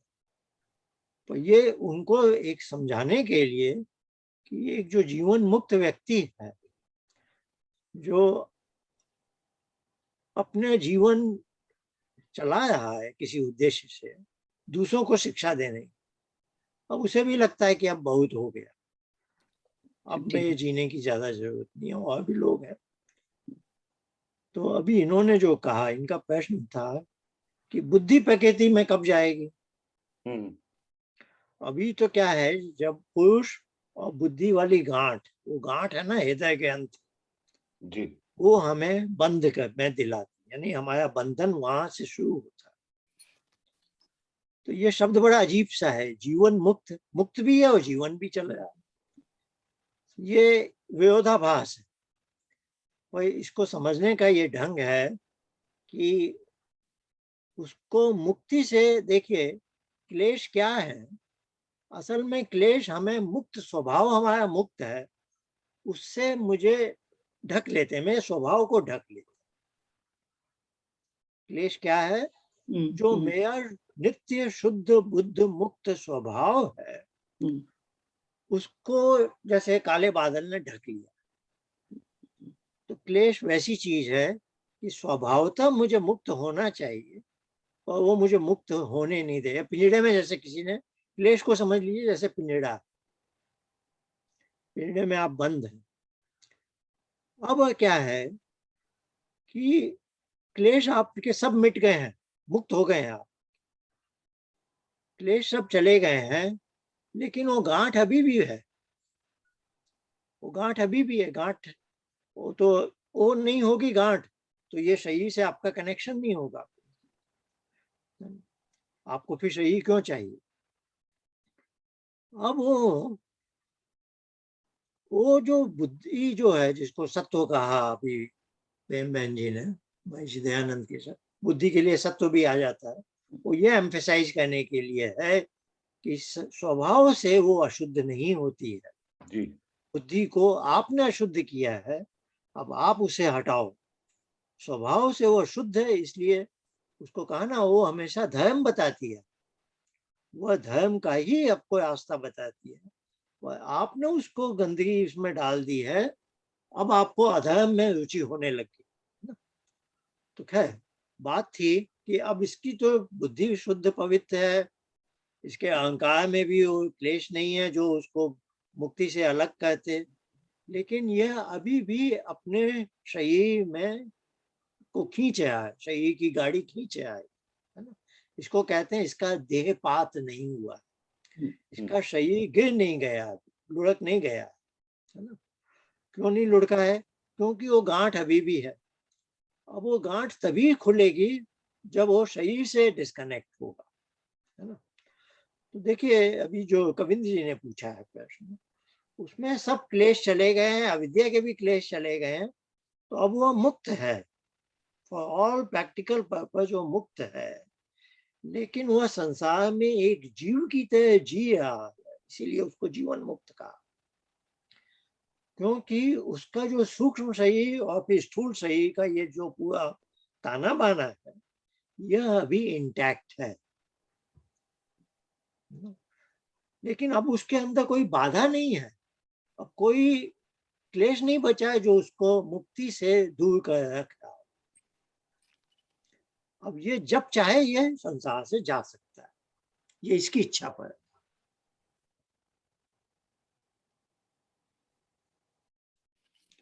वो जी रहा है, इसका मतलब ये नहीं है कि उसे हमारी तरह भोग और दुख की प्राप्ति हो रही है। अच्छा, तो जी, आचार्य जी, वो बंध शरीर ही सूक्ष्म शरीर के साथ जो आत्म तत्व है उसके साथ ही मिलेगा वो ब्रह्म से, या वो बंध फाइनली खत्म होगा? और ये आपने देखिए बोला कि उसका बंध अविवेक की है, वजह। उसका बंध है जहाँ पुरुष की और बुद्धि की जी गांठ बंधी है, जी। वो खुल जाएगा, फिर वो मुक्त हो गया, वो फिर ईश्वर के उसमें है। तो बुद्धि मतलब वहां नेचर से डिस्कनेक्ट हो जाएगा वो फाइनली, हाँ, फिर वो प्रकृति से। प्रकृति, देखिए प्रकृति से हमारा कनेक्शन है बुद्धि से, बस, थैंक बुद्धि यू। से जो गांठ लगी। अब वो क्या होता है, इस कनेक्शन के दो रूप हैं, ये समझना आवश्यक है। वो गांठ ऐसी है कि बुद्धि पर जो भी आया वो पुरुष को बोध होना है, ये एक उसका पहला परिणाम। यानी असल में बुद्धि जड़ पदार्थ है ना, वो बस कुछ दिखा रही है, लेकिन किसको दिखा रही है? इस पुरुष को दिखा रही है ना। तो जो भी उस पर वृत्ति आई, पुरुष को उसका ज्ञान हो गया, ये बंध का पहला परिणाम। तो इससे भी एक सूक्ष्म है, जिसको मैं अभी दूसरा परिणाम बोल रहा हूँ, वो यह है कि इसकी जो चेतनता है, पुरुष का जो चैतन्य है, उसको ये कुछ अंश में एब्जॉर्ब कर रही है। देखिए अभी मेरे हाथ में कुछ, आप कहेंगे मेरे हाथ में चेतना है ना, ये जो भी चेतना है ये कहाँ से है? ये पुरुष की चेतना है, जो उसने सुषुप्ति में वो चेतना इसके पास नहीं जाती है। देखिए सुषुप्ति में बुद्धि के पास वो चेतना नहीं आ है ना, तो बुद्धि क्या हो गई? प्रकृति रूप हो गई। देखिए ये यीशु के शब्दों को आप एक एक ढंग से देखेंगे ना, तो सभी एक ही बात बोल रहे हैं, आप तीनों ढंग से समझ सकते हैं। तो इसकी चेतना यहाँ पड़े तो ये अब ये आप कहेंगे ये तो जड़ है, जैसे इसमें कभी चेतना आ सकती है क्या? कभी नहीं आ सकती। ये मेरे हाथ में एक प्याली है, इसमें चेतना आ सकती है क्या? कभी नहीं आ सकती। वैसे ही बुद्धि यदि इनर्ट मैटर है तो उसमें चेतना कैसे आ जाएगी? यही इस बंध का विलक्षण रूप है। विलक्षणता इसकी है कि इसकी चेतना समहाउ इस पे आ जाती है। अब ये समझाना बड़ा मुश्किल है, तो ये समझाते हैं वो चुंबक से। हाँ, वो कहते हैं कि ये असली चुंबक है पुरुष। तो चुंबक के पास एक कील आ जाए, लोहे की कील आ गई, तो देखिए एक दूसरी कील भी दूर पड़ी है। अब चुंबक दूसरी कील को भी डायरेक्ट खींच सकता है। और कभी कभी आपने देखा होगा कि पहली कील दूसरी कील को अपने पास खींच लेती है। तो पहली कील में चुंबकत्व तो कहां से आया? वो असली चुंबक से आया, वो चुंबक नहीं थी। समझ रहे हैं ना आप? तो ये उदाहरण है समझाने के लिए, क्योंकि चैतन्य बड़ा अजीब सी चीज है, इसको आउट ऑफ द वर्ल्ड हम समझा नहीं सकते। तो ये जो बंध है इसके दो परिणाम हुए। एक तो है इसका चैतन्य को ये ले रहा है और जो आगे बढ़ा रहा है, तभी सूक्ष्म सही और स्थूल सही हम सब एक चेतनवत व्यवहार कर पाते हैं ना, क्योंकि इसकी चेतना सब जगह जा रही है आगे। जैसे वो पहली कील ने दूसरी कील को खींच लिया, अब दूसरी तीसरी को भी खींच सकती है। ऐसे आप कल्पना कीजिए, तो असली चुंबक का चुंबकत्व आगे तक भेजा जा रहा है, और हाँ धीरे धीरे उसमें चुंबकत्व में कमी आती जाएगी, क्योंकि असली तो इसका था, और इसने जहां से हटाया सब कीलें अलग हो जाएंगी, है ना। तो ये जो बंध है इसके दो बातें हैं, इसका चैतन्य यहाँ गया, और दूसरा क्या है, इसके ऊपर जो भी आया उसको ज्ञान हो गया। तो इसको व्यास ने कहा बुद्धि प्रति संवेदी होना। पुरुष क्या हो जाता है? बुद्धि प्रति संवेदी, यानी जो भी बुद्धि पर व्यक्ति आई है उसको इसका बोध हो जाता है, और इसकी चेतना यहाँ जाती है। ये दोनों चीज, दोनों एक दूसरे को विचित्र ढंग से प्रभावित करते हैं। तो आचार्य जी, जो बुद्धि, ये मतलब इसमें बिल्कुल अपनी कोई चेतना नहीं, यानी प्रकृति में प्योर जड़ है ये? प्योर जड़, यही बताया। और फिर ये भी बुद्धि नित्य है? बुद्धि के रूप में है, क्योंकि असल में ये महत है, इसीलिए इसके दो नाम है। ये प्योर जड़ के रूप में है, इसलिए ये महत है, और जब बंध में आ गई है तो ये बुद्धि बन गई, इसीलिए इसके दो नाम है। इस पार्टिकल के दो नाम है। जनरली ये महत है, और जब एक विशेष महत्व को ईश्वर ने मेरे पुरुष के साथ बांध दिया, अब वह मेरी बुद्धि बन गई।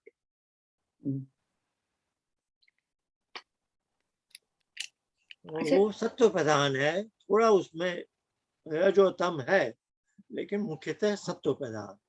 तो उस जड़ के ये तीन गुण है बेसिकली। मैं समझता था कि जड़ के वो तीन भी चेतनता, प्रकृति है, उसमें एक मूवमेंट है, अणु है, ये भी परमाणु है, सब मूव करते चैतन्य, हैं। ये पुरुष का ये चिद रूप वो कहते हैं ना, ये इसका स्वरूप है चेतना। और ईश्वर का है चेतना भी, आनंद स्वरूप भी है। आचार्य जी, एक मुझसे पूछा गया था, मेरे को उसका आंसर अच्छी तरह से नहीं मिला। दृष्टा और साक्षी में क्या अंतर है? ईश्वर को कभी कोई दृष्टा बोलते हैं, कभी साक्षी बोलते हैं, तो क्या अंतर है दृष्टा और साक्षी कर कहने में?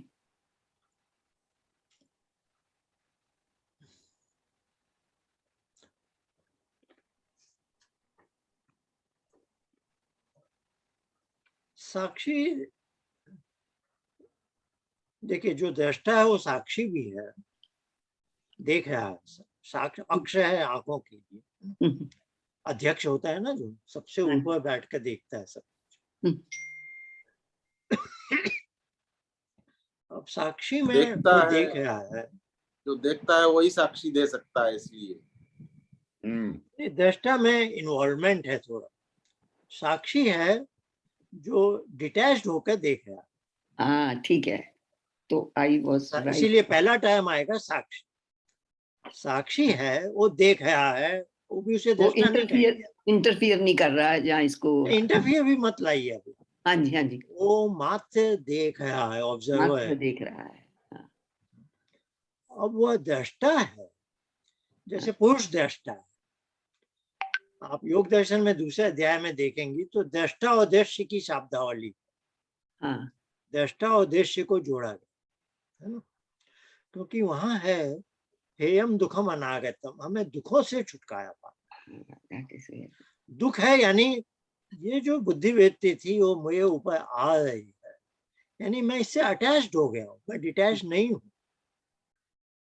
देखिए पुरुष को भोग कब होता है, जब वो इससे अटैच्ड हो जाता है। अब वो साक्षी नहीं है, अब वो दृष्टा है। ठीक है, आप समझ रहे हैं ना? हाँ जी हाँ जी। तो योग दर्शन के दूसरे अध्याय के शुरू में जो प्रसंग है, हे तू हाँ नानोपाय वाला, हाँ जी हाँ जी हाँ जी, उस प्रसंग में दृष्टा और दृश्य शब्दावली है। और योग दर्शन के आरंभ में भी चित्तवृत्ति निरोध तदा दृष्टु स्वरूप अवस्था, दृष्टु स्वरूप है, हाँ जी हाँ। तो वो जो दृष्टा है उसका अर्थ में समझाया। योग दर्शन के दूसरे अध्याय में दृष्टा और दृश्य के संयोग की बात हो रही है, यानी यही जिसको हम बंध बोल रहे हैं।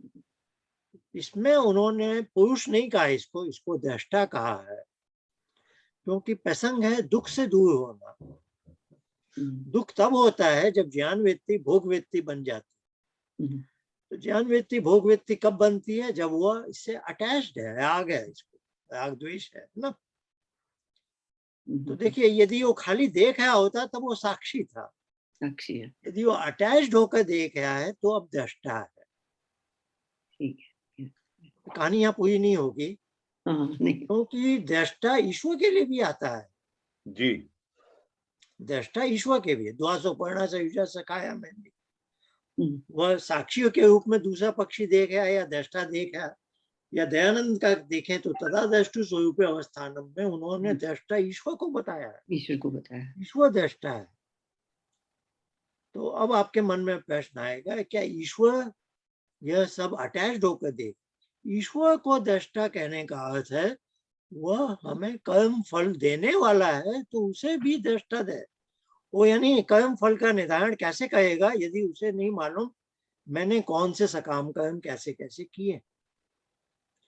तो वो मात्र साक्षी नहीं है, वो विटनेस है, क्योंकि उसको जज के रूप में उसको कर्म का फल देना है। आप समझ रहे हैं? साक्षी है विटनेस, लेकिन जो जज होता है उसको तो सारा कुछ समझ के एक न्याय का वो देना है ना, निर्णय। तो ईश्वर को जब अपना कर्म पुरुष के द्वारा किए गए कर्म का फल देने वाला, वो कर्म फल प्रदाता है, तो उस दृष्टि से वो मात्र साक्षी नहीं है, वह दृष्टा है, क्योंकि उसको डिस्पेंसिंग द जस्टिस मैकेनिज्म। देखिए साक्षी है जो खाली देख है, उसको उससे और कोई मतलब ही नहीं है, और दृष्टा है जो उस ऑब्जर्वेशन का कोई मीनिंग लगाएगा। पुरुष क्या मीनिंग लगाएगा? उसका भोग के रूप में, और जो पुरुष विशेष है वो क्या मीनिंग लगाएगा? उसको कर्म फल देने के हिसाब से उसको मीनिंग लगाना।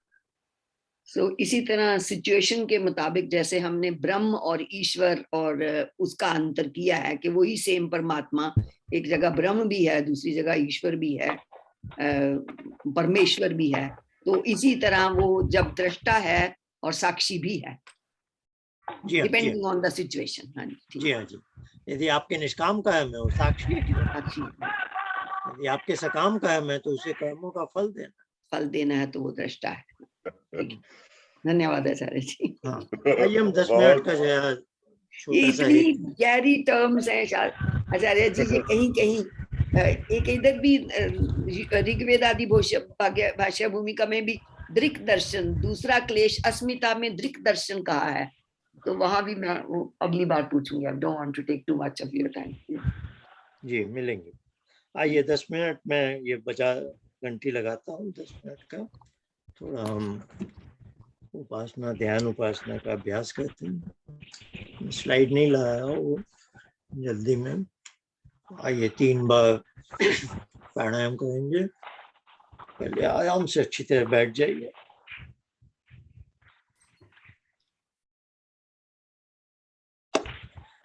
लंबी सांस बाहर फेंकिए।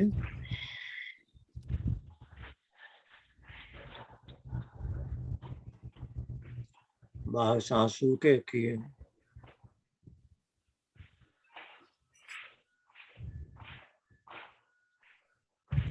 गहरी सांस अंदर लीजिए।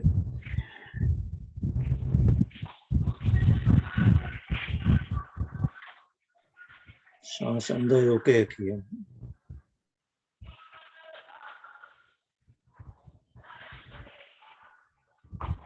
दूसरा प्राणायाम आराम करते हैं। लंबी सांस बाहर,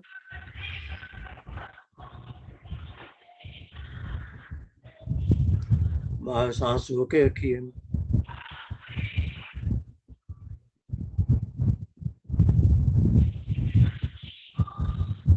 सांस अंदर लीजिए।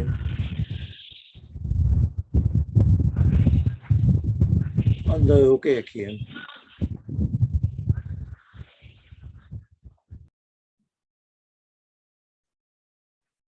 एक तीसरा अंतिम प्राणायाम, लंबी सांस बाहर,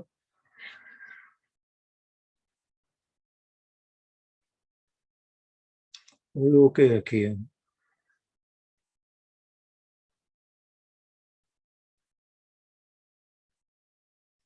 लंबी सांस अंदर,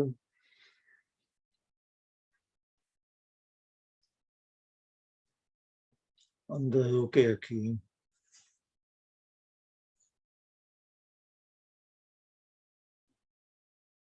वो ये हमारा प्राणायाम हुआ। प्रत्याहार के अंतर्गत 3 बार हम प्रणव ध्वनि, उसके बाद धारणा में हमारी चुनी हुई चित्तवृत्ति है ओंकार के जप की।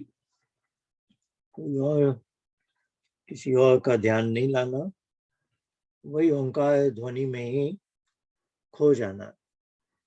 यदि वो पुष्ट हो जाए तो ध्यान, और आगे ईश्वर की जो इच्छा। आइए 3 बार प्रणव ध्वनि। ओ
मैं आपको एक दिनेश जी से एक नया वार्तालाप चल रहा है, मैं थोड़ा वो आपको दिखाना चाहता हूँ। 1 मिनट चलो।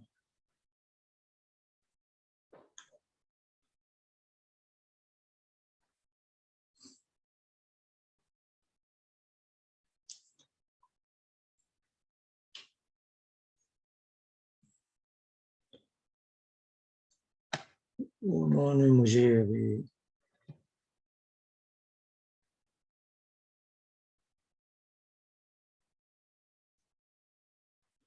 एक वेद का अंतिम सूक्त है, जिसको हम संगठन सूक्त बोलते हैं,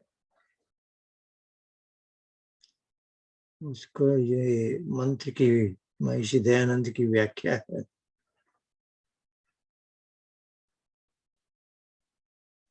मेरे ख्याल से तीसरा मंत्र होगा, तो मैं आपको दिखा दूं। ये उन्होंने भेजा, ये ऋग्वेदादि भाष्य भूमिका से। मैंने ऋग्वेदादि भाष्य भूमिका खोल कर नहीं देखा है, पर मेरा ऐसा अनुमान है। दिनेश जी आप बताइएगा, ये क्या ये इसी मंत्र की व्याख्या होगी? नहीं, समानो मंत्र समिति समान, समानम मनः सचित्त में शाम समान मंत्र मंत्र एवं, क्या इसी की व्याख्या है दिनेश जी? जी अच्छा जी, नमस्ते। हाँ, तो ये ऋग्वेद के 10वें मंडल का ये अंतिम सूक्त है, 191। आर्य समाज में ये बड़ा प्रसिद्ध है संगठन सूक्त के नाम पर, जिसमें 4 मंत्र आते हैं, ये तीसरा मंत्र है। तो दिनेश जी ने मुझे ये भेजा है, जो अभी अभी मैंने आपको यहाँ दिखाया। इसकी व्याख्या में महर्षि दयानंद के शब्द हम पढ़ते हैं। मनुष्य लोगों, तुम्हारा मन भी आपस में विरोध रहित, अर्थात सब प्राणियों के दुख के नाश और सुख की वृद्धि के लिए अपने आत्मा के समतुल्य पुरुषार्थ वाला हो।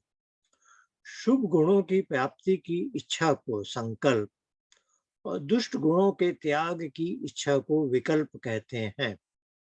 जिससे जीवात्मा ये दोनों कर्म करता है, उसका नाम मन है।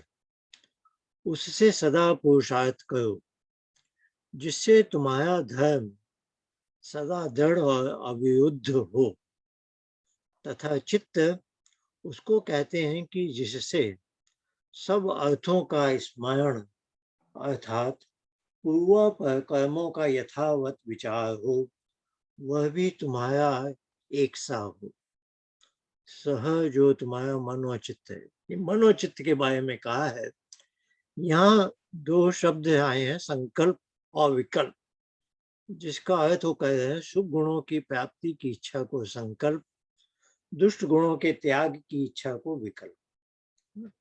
ये दिनेश जी में ये एक कुछ महीनों से चर्चा चल रही थी कि मन संकल्प विकल्प करता है, इसका क्या अर्थ है।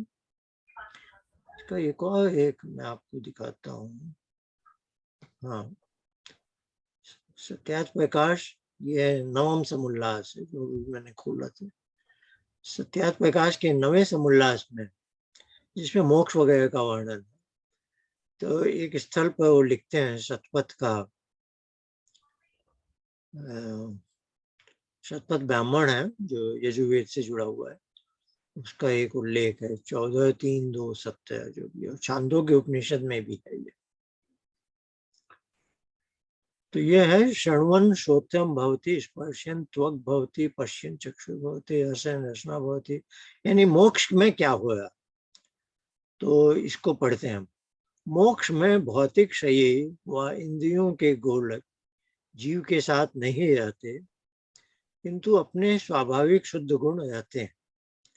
अब ये इसके आगे की बात है। इस जो कंडिका है, जो भी कहेंगे, मंत्र नहीं तो कहलाते, जो भी, जब सुनना चाहता है तब श्रोत्र, स्पर्श करना चाहता है तब त्वचा, देखने के संकल्प से चक्षु, स्वाद के अर्थ रसना, गंध के लिए घ्राण, संकल्प का विकल्प करने समय मन, निश्चय करने के लिए बुद्धि, स्मरण करने के लिए चित्त और अहंकार करने में अहंकार रूप अपनी स्वशक्ति से जीवात्मा मुक्ति में हो जाता है। संकल्प इच्छा मात्र सही, यानी सही, अब संकल्प सही जैसा है। तो यहाँ अब आप देखेंगे मन के साथ लिखा है संकल्प विकल्प करते समय मन, और जो अभी हमने पढ़ा था उधर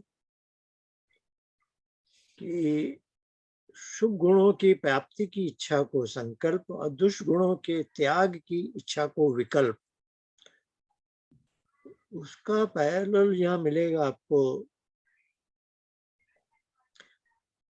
इस वाक्य में। मिले, देखिए मुझे तो ये समझ में आया, निश्चय करने के लिए बुद्धि, यानी शुभ और अशुभ का निश्चय करने के लिए बुद्धि है ना। और वहां पर क्या है कि शुभ गुणों की इच्छा प्राप्ति को संकल्प और दुर्गुणों को छोड़ने की इच्छा को विकल्प, और यह बताया मन का गुण है ना। यहाँ बुद्धि है जो निश्चय कराया है, निश्चय क्या, शुभ या अशुभ का निश्चय। अभी मैं कुछ बोलना नहीं चाह रहा, चित्त वाली बात से एक ही लिखी है, स्मरण करने के लिए चित्त, और यहाँ पर है चित्त उसको कहते हैं जिससे सब अर्थों का स्मरण अर्थात पूर्वापर कर्मों का यथा। चित्त के साथ स्मृति वाली बात वो वही बोल रहे है ना। मैं चाहता हूँ, ये मैं आज एक विषय दे रहा हूँ आप लोगों को कि ये भी महर्षि दयानंद का वक्तव्य है ऋग्वेदादि भाषण का, और वो है सत्यार्थ प्रकाश के 9वें संप्रास में। यहाँ पर मन और चित्त के बारे में कुछ कहा है, वहां भी मन बुद्धि और चित्त के बारे में कुछ कहा है। इसमें आप कहाँ तक कैसे संगति लगा सकते हैं, इस पर विचार कीजिए, फिर अगले बार हम लोग इस पर चर्चा करेंगे। तो मेरे ख्याल से दिनेश जी को तो करना ही चाहिए, ये विषय वहीं से शुरू हुआ है। तो मैं चाहता हूँ अगले महीने वो एक अपनी प्रस्तुति दें, है ना।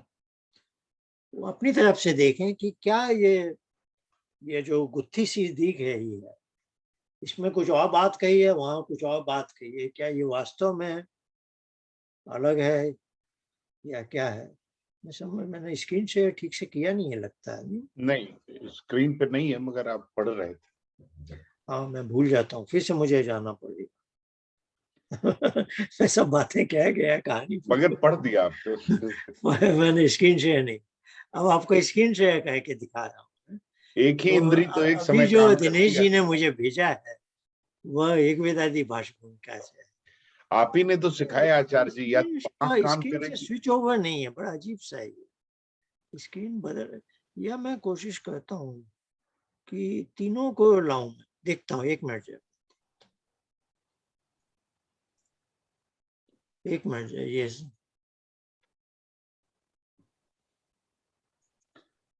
आपने ही सिखाया था कि या तो हम देखते हैं या सुनते हैं, वन इंद्री एट ए टाइम।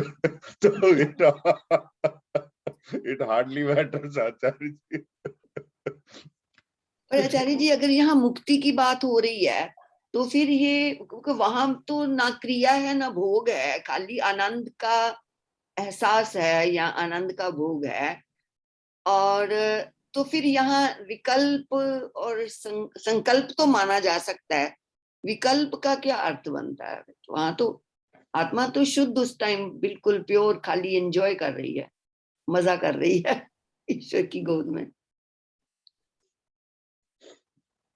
तो ये थोड़ा सा लगता है, पर स्वामी जी ने लिखा है तो कोई उसके आगे पीछे जरूर बात होगी, वाकई ही देखने वाली बात है। इतने ध्यान से जब पढ़ जाते हैं तो पता नहीं चलता।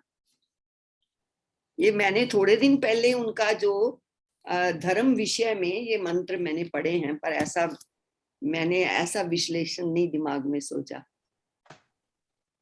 वही बात है ना, हम पढ़ जाते हैं, डेप्थ में नहीं जाते।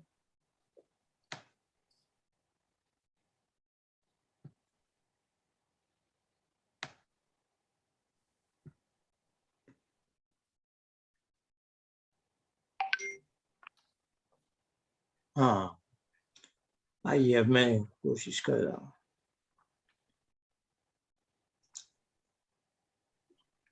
मैं दोनों को आपके सामने रखूं।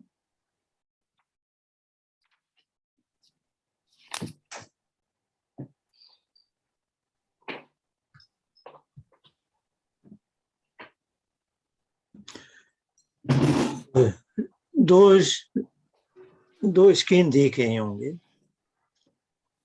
ये दाहिनी तरफ वाला दिख रहा है क्या, जो ये व्हाट्सएप से आया है मेरे पास दिनेश जी से? ये बिल्कुल दिख रहा है। तो ये पढ़ता हूँ फिर से दोबारा। ये ऋग्वेद के अंतिम सूक्त का तीसरा मंत्र है, जो मंत्र भी मैं पढ़ के सुना देता हूँ। अभी दिखाने में दिक्कत होगी मुझे, नहीं वो भी दिखा सकता हूँ मैं। हाँ, वो मंत्र ये है, समानो मंत्र समिति ही समानी समान मन सचित्तमेषाम समानम मंत्र अभिमंत्र है वह समानेन वो हविषा जुहोम। ये 10वें मंडल का 191 और तीसरा मंत्र है। इसमें मन शब्द आया है, मन सह चित्तमेषाम, मन और चित्त शब्द आए हैं, ध्यान रखिएगा। इसमें मन और ये यही बहुत बड़ा हिंट है। हिंट मैं आपको दे देता हूं ताकि आप लोग इस पर सोच सकें। हिंट यह है कि वेद में मन शब्द बुद्धि अहंकार मन, ये जो सांख्य योग में है ना, बुद्धि अहंकार मन, ये तीनों के जो समावेश को वेद में उसको मन कहते हैं। देखिए हमने ये बात कही है जब तन्मय मन शिव संकल्प के मंत्र बोले थे, उन मंत्रों के समय भी मैंने कहा था वेद में मन शब्द आता है। बुद्धि अहंकार और मन, ये जो तीन इकाई है, उनके पूरे समावेश को, उनके पूरे एग्रीगेट के लिए ये इसकी हिंट है। इससे आपको सब समझ में आ जाएगा। और मैं ये चाहता हूँ आप लोग अगली मई बार हम मिलें तो इस पर विचार करें कि ये विरोधाभास है या नहीं है और इसकी संगति कैसे लगती है। मैंने हिंट दे दिया आपको काफी। अब ये मंत्र आपको बता दिया। इस मंत्र की व्याख्या महर्षि दयानंद, ये जो दाहिनी तरफ पड़ा है, ऋग्वेदादि भाष भूमिका का एक चैप्टर है वेदोक्त धर्म विषय, हाँ बिल्कुल वही है। उसमें ये व्याख्या करते हैं। अब जल्दी से पढ़ जाता हूँ मैं, एक बार तो बोल ही चुका हूँ। मनुष्य लोगों, तुम्हारा मन भी आपस में विरोध रहित, अर्थात सब प्राणियों के दुख के नाश और सुख की वृद्धि के लिए अपने आत्मा के समतुल्य पुरुषार्थ वाला हो। शुभ गुणों की प्राप्ति की इच्छा को संकल्प और दुष्ट गुणों के त्याग की इच्छा को विकल्प कहते हैं। जिससे जीवात्मा ये दोनों कर्म करता है उसका नाम मन है। उससे सदा पुरुषार्थ करो, जिससे तुम्हारा धर्म सदा दृढ़ और अविरुद्ध हो।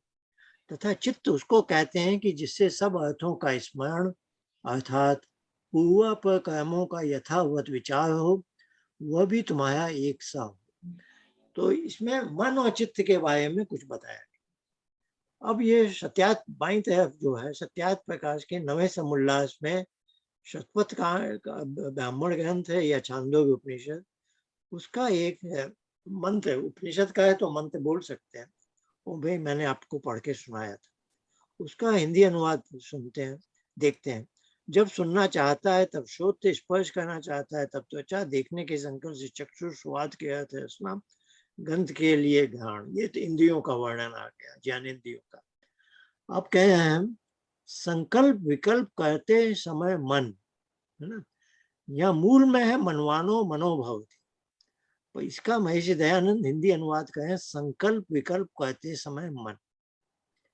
बोधयन बुद्धि भवति, इसका हिंदी अनुवाद कहते हैं निश्चय करने के लिए बुद्धि। चेतन चित्तम भवति, इसका हिंदी अनुवाद कहते हैं स्मरण करने के लिए चित्त।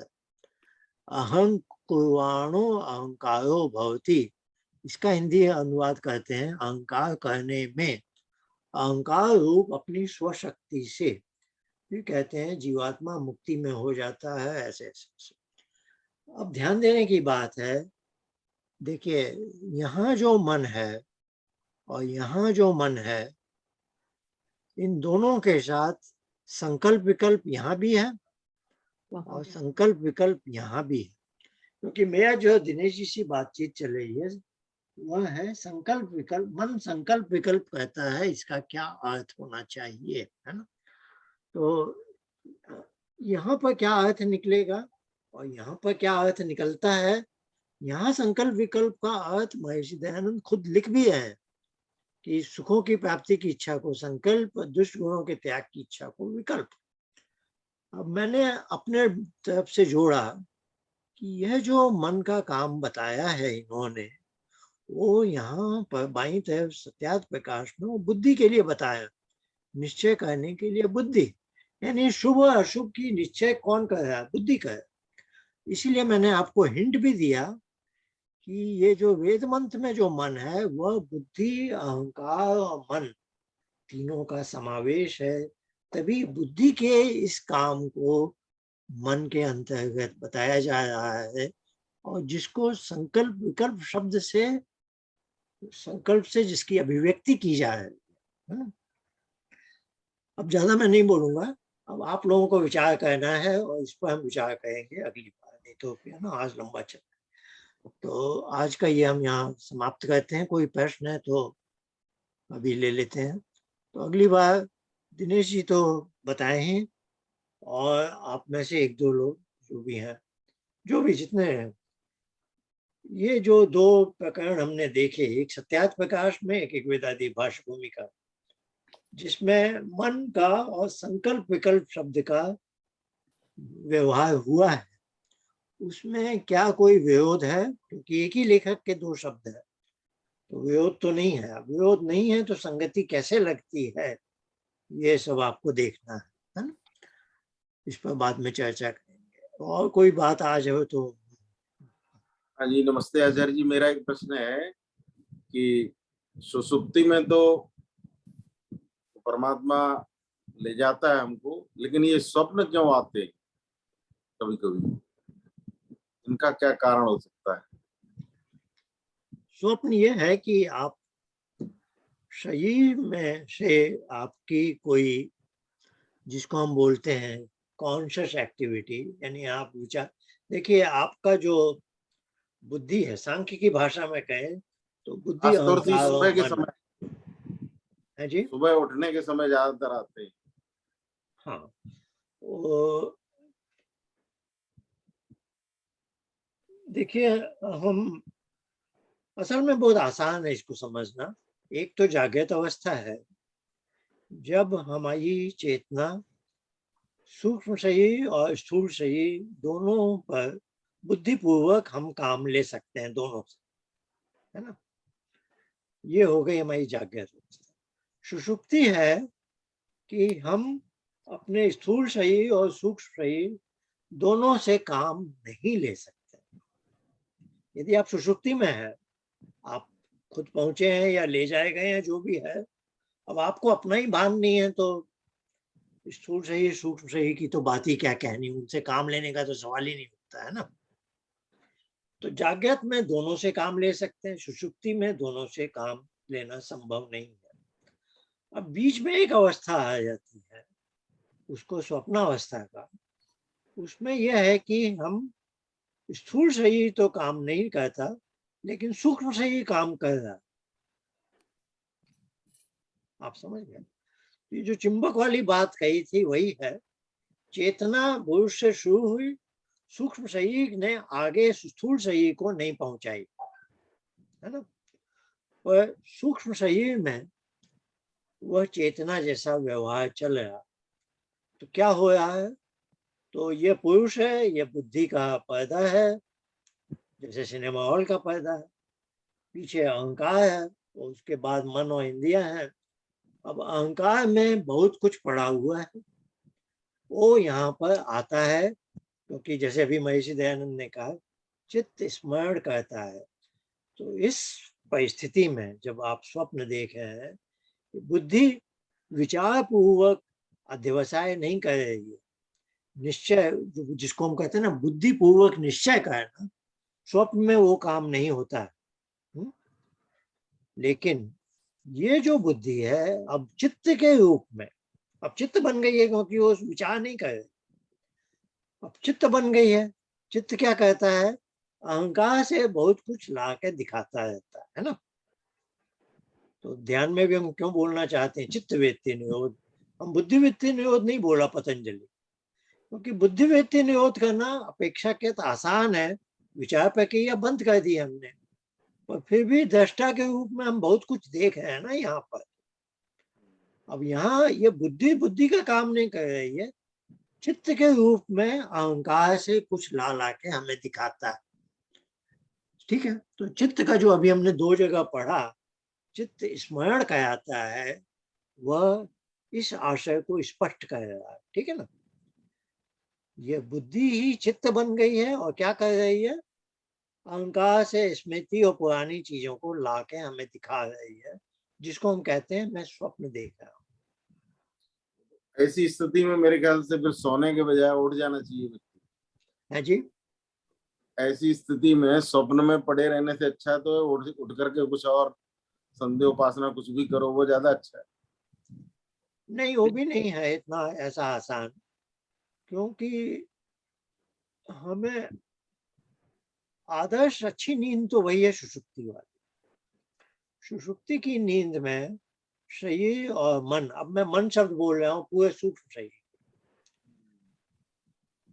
शरीर और मन दोनों की थकान मिट जाती है। देखिए ये दोनों दिन भर काम करते हैं, तो दोनों में कोई भी सिस्टम जो भी प्रकृति के परमाणुओं से बना है, वो उसमें थकान आ जाएगी, मतलब वो अपने इक्विलिब्रियम से थोड़ा हट जाए। थकान का क्या मतलब है कि जो एक बहुत अच्छी रेस्टफुल स्टेट थी, एक इक्विलिब्रियम वाली स्टेट थी, उससे हम विचलित हो जाते हैं। तो रात की नींद में क्या होता है कि शरीर भी एक सही आदर्श बिंदु पर आ जाता है। मेडिकल टर्म में इसको कहते हैं होम्योस्टैटिस। शरीर यानी उसकी थकान मिट गई, अब वो अपने एक जगह अवस्थित हो गया। और मन ने भी वही, मन की भी, वो भी प्रकृति के परमाणुओं से बना है। मन भी दिन भर कुछ कर रहा था, उसकी भी एक थकान सी थी, वो भी अपने होम्योस्टैटिस पर आ गया, है ना, यदि सुषुप्ति हुई। अब आपको सुषुप्ति नहीं मिली है, आपकी नींद कच्ची नींद थी, आप स्वप्न देख रहे थे, और अब आप पूरी नींद एक तरह की अलसाए हुए आप उठे सुबह, आपने घड़ी देखी, आपको लगा कि मैं स्वप्न देख रहा था, नींद में ही गाढ़ी नींद नहीं थी, इतना आपको बोध हो गया। क्योंकि उस समय के जो स्वप्न है, इसको वे लोग बोलते हैं रैपिड आई मूवमेंट वाली स्लीप है, REM1। तो आपको ये, जैसे आपने अभी बताया कि ऐसी नींद से अच्छा है कि मैं नींद ही नहीं लेता हुआ, तो मैं अभी उसका विश्लेषण करके आपको समझाने का यत्न कर रहा हूं। समझिए आप 6 बजे उठे, आपको मालूम है ये स्वप्न वाली नींद हो गई है। अब आपको निर्णय लेना है कि मैं बिस्तर त्याग दूं या बिस्तर पर पड़ा है ना। मेरे साथ भी कई बार होता है ऐसा। तो पहले मैं देखता हूँ कि ये जो नींद टूटी है, क्योंकि अब मेरी भी आयु है, मैं 70 का हो रहा हूँ, तो मुझे पहला होता है कि ये नींद में ये पूरी हो चुकी है। क्योंकि यदि स्वप्न वाली नींद से मैं उठा हूँ, तो मुझे ये मालूम है कि भाई ये नींद आज बहुत अच्छी नहीं थी, है ना, ये मुझे पता चल। अब मैं सोचता हूँ क्या ये मेरी नींद पूरी है या अभी अवशिष्ट है, क्योंकि कई बार नींद खुली है क्योंकि मुझे बाथरूम जाना है ना। तो मैं थोड़ा वैसा रहता हूँ, इसलिए मेरे पास ये दूसरा फोन है जिसमें बेड टाइम वाला ऐसे समय दिखाता है ना, बहुत वैसा है इसमें, ताकि मैं अभी भी है ना, मैं ये निश्चय नहीं कर पाया हूँ कि मुझे सोना है और या नहीं सोना, क्योंकि मैं सुषुप्ति को बहुत महत्व देता हूँ, मैं नींद कम भी नहीं करना चाहता। तो पहले तो मैं घड़ी देखता हूँ, यदि स्वप्न वाली नींद से उठा हूँ तो फिर मैं देखता हूँ कि कितने घंटे की नींद हुई है, ये मेरी पूरी नींद हुई है या बच गई है, और मुझे बाथरूम के लिए शायद ऐसे शरीर में कुछ हुआ है कि नींद टूटी है, नींद समाप्त होने के लिए नींद टूटी है या बाथरूम जाने की एक चीज है उसके लिए टूटी। तो मैं चुपचाप पहले बाथरूम जाऊँ, वहां भी मैं बत्ती नहीं जलाता, वहां हमारा भी एक डिम लाइट जलती है बस, ठीक है, क्योंकि मैं प्रकाश से दूर रहता हूँ। क्योंकि यदि मुझे अभी और नींद लेनी है तो मैं प्रकाश में नहीं जाना चाहता। फिर मैं बाथरूम से आऊंगा, बिस्तर पे आऊंगा। अब इतनी देर में मुझे थोड़ा पता चल जाता है कि सही नींद हुई हुई है या नहीं हुई, है ना। ये निर्णय मैं ले लेता हूँ जब बाथरूम से आ। फिर यदि नींद पूरी नहीं हुई है फिर मैं बिस्तर पर लेट जाऊंगा। और प्राय ऐसा होता है, मैं हमेशा नींद के पक्ष में निर्णय लेता हूँ। मुझे थोड़ा सा भी संदेह है कि नींद पूरी नहीं हुई है तो मैं पूरा मौका दूंगा, मैं फिर बाई करवट लेटूंगा। मेरा ऐसा तरीका है, बाई करवट लेटूंगा 10 मिनट 15 मिनट। अब यदि नींद में चला गया तो ठीक, 20-30 मिनट हो गए नींद में नहीं गया तो मैं उठ जाऊंगा, है ना। पर मैं नींद को पूरा अवसर देता हूँ कि नींद की कमी नहीं है, इसका इसका मैं बड़ा वो दे। हाँ, कई तो बार नींद क्या में हुआ कमी, है, कई बार क्या नींद में हुआ कमी है, और साधना भी अभी ये बाधक मैं होती परसों की बात बता रहा हूँ, परसों की है। बात, जी परसों नहीं, शुक्रवार की बात, जी शुक्रवार की बात है। मैं ऐसे ही उठ गया, मुझे लगा थोड़ा कोई स्वप्न, कभी कभी स्वप्न आते हैं लेकिन आपको याद नहीं है, उसको बोलते हैं NIEM 1 स्टेज, है ना। वो भी स्वप्न है लेकिन उतने भयानक, उतना यानी खराब स्थिति नहीं। जब स्वप्न याद है तो ये यानी नींद ज्यादा खराब है ना। तो क्योंकि स्वप्न याद भी है। तो खैर मैं उस रात ऐसे उठा, यानी सुबह हो गई है, मैं उठा हूँ और मैं बाथरूम गया, आया। फिर मैंने मौका दिया, नहीं मुझे ये नींद है ना, साइकिल है, मैंने नींद पर जब चर्चा की है ना, नींद की साइकिल है, लगभग 80-90 मिनट का एक साइकिल होता है। तो मुझे भी मालूम है कि यदि अभी मैं नींद गया तो 1.5 घंटे की नींद हो जाएगी। अब कोई मेरा अपॉइंटमेंट ना छूट जाए तो मैं थोड़ा उसके बारे में भी चिंता रहती है। तो शुक्रवार की बात है, मैं उठा और मैंने कहा नहीं, मुझे नींद को एक मौका देना चाहिए। मैं लेटा और शायद 5-10 मिनट बाद मैं नींद में चला गया। और अब जब मैं उठा हूँ 1.5-2 घंटे, अब ये सुषुप्ति से उठा हूँ मैं, तो मैंने ईश्वर को बहुत धन्यवाद दिया कि तुमने मुझे ये दे दिया। तो उससे क्या होता है, मेरा पूरा दिन अब एक विशेष तरह का हो जाता है। मैं सुषुप्ति से उठूं ना तो मेरा दिन अलग तरह का जीता है। और यदि सुसुप्ति वैसी नींद से उठा हूं तो सुसुप्ति मुझे फिर मेरा मैं 100% बहुत सही नहीं होता। और सुबह सुसुप्ति की के नींद तो 3-4 उपासना घंटे में मुझे भी बड़े वैसे सहायक। चाहिए। मैं सांख्य का भाष्य लेके आया हूँ, मुझे बहुत ही वैसी चीज चाहिए होती है जब मैं चाहता हूँ कि मैं बहुत अच्छा है मेरा। तो ये अलग अलग आपको देखने होंगे, मैं कोई वैसी गाइडलाइन नहीं देना चाहता। और मेरी व्यक्तिगत ये सलाह है कि नींद परमात्मा की गिफ्ट है, उसका जितनी मिल जाए लेनी चाहिए।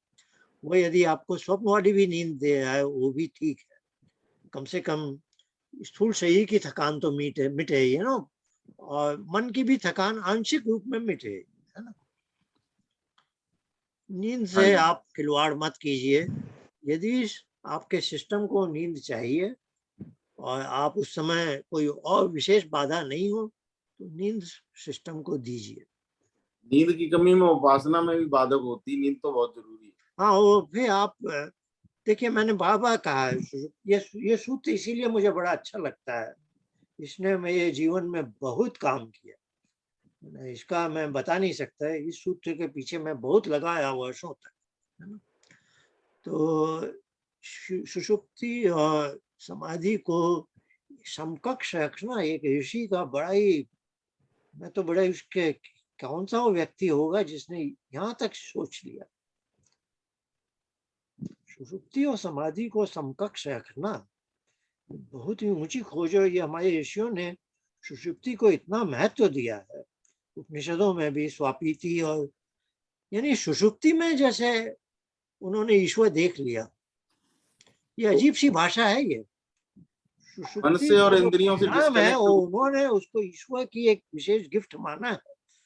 और सुषुप्ति से ही समाधि का रास्ता बनता है। आप सुषुप्ति की तिलांजलि दे के सोचे हम समाधि हो। अब मुझे बहुत से लोग मिलते हैं मुझे, मैं नाम नहीं लेना चाहता, आज समाज में बड़ी वैसी चीज आ जाती है, रिजिड हो जाते हैं। अब एक सज्जन, एक आर्य समाज के प्रधान है, बड़ी प्रतिष्ठित, बड़ी आर्य समाज, नाम नहीं लूंगा मैं, उनसे बातचीत हो रही थी मेरी। तो मैं रोज सुबह 4 बजे उठ कर ये कहता हूँ ऐसे ऐसे। मैंने बस एक छोटा सा प्रश्न पूछा, आप उठते अलार्म से उठते हैं या कैसे उठते हैं? उन्होंने कहा मैं अलार्म से उठता। मैंने कहा ये एकदम, देखिए सुषुप्ति, आप नींद के साथ खिलवाड़ मत कीजिए, अलार्म कभी नहीं उपयोग कीजिए। अलार्म आप तभी उसका उपयोग कीजिए जब बहुत ही कोई वैसी चीज है कि सुबह इतने बजे उठ के मुझे कुछ एयरपोर्ट जाना है, कहीं कुछ बड़ा वैसा काम, नहीं तो आप अलार्म का उपयोग, आप स्वयं अपनी नींद में बाधा बने। अब आपको मालूम होना चाहिए कितने घंटे की नींद है, कब उठना है, उस हिसाब से कब सोने जाना है। अब आप सोने बेड टाइम का ऐसा निर्धारण कीजिए कि तब आप उठ जाए जब आपको उठना है। और उठने के लिए आप अलार्म आपकी नींद नहीं वो करने वाली। आप अपनी नींद को एक घड़ी के हाथ में नहीं देना चाहते, है ना? जी आपको अपनी नींद का अपना स्वयं निर्णय लेना होगा। अलार्म का उपयोग ऐसे कर लीजिए कि कहीं में ये नींद लंबी ज्यादा ना चली जाए, या विशेष हो या कोई अपॉइंटमेंट है तब, है ना? नहीं तो हाँ, अलार्म नींद तो मैंने उन नींद जब सज्जन तक को यही आती है, समझाया, अलार्म से आप मत उठिए। आपको 4 बजे उठना है, आपकी नींद 7 घंटे की है, तो आप 9 बजे सोने जाइए ना। बिल्कुल देखिए ये सुषुप्ति का महत्व लोग नहीं समझ रहे। और समाधि से क्या होगा, जैसे जैसे ये ध्यान उपासना को हम क्यों महत्व देते हैं कि आपकी सामान्य नींद भी स्वप्नों वाली कम होगी और सुषुप्ति वाली ज्यादा होती जाएगी। चित्त जो है आचार्य जी अलार्म से भी बेहतर काम करता है। 7:30 का अलार्म लगा कर सोइए तो 7:25 पे उठा देता है। और मैं बिल्कुल 1 बिल्कुल। घंटे का सोच के सोचता देखिए हूँ आपको मेडिटेशन में, आपको तो चित्त 55 समय पर मिनट पे उठा उठाएगा। देता है।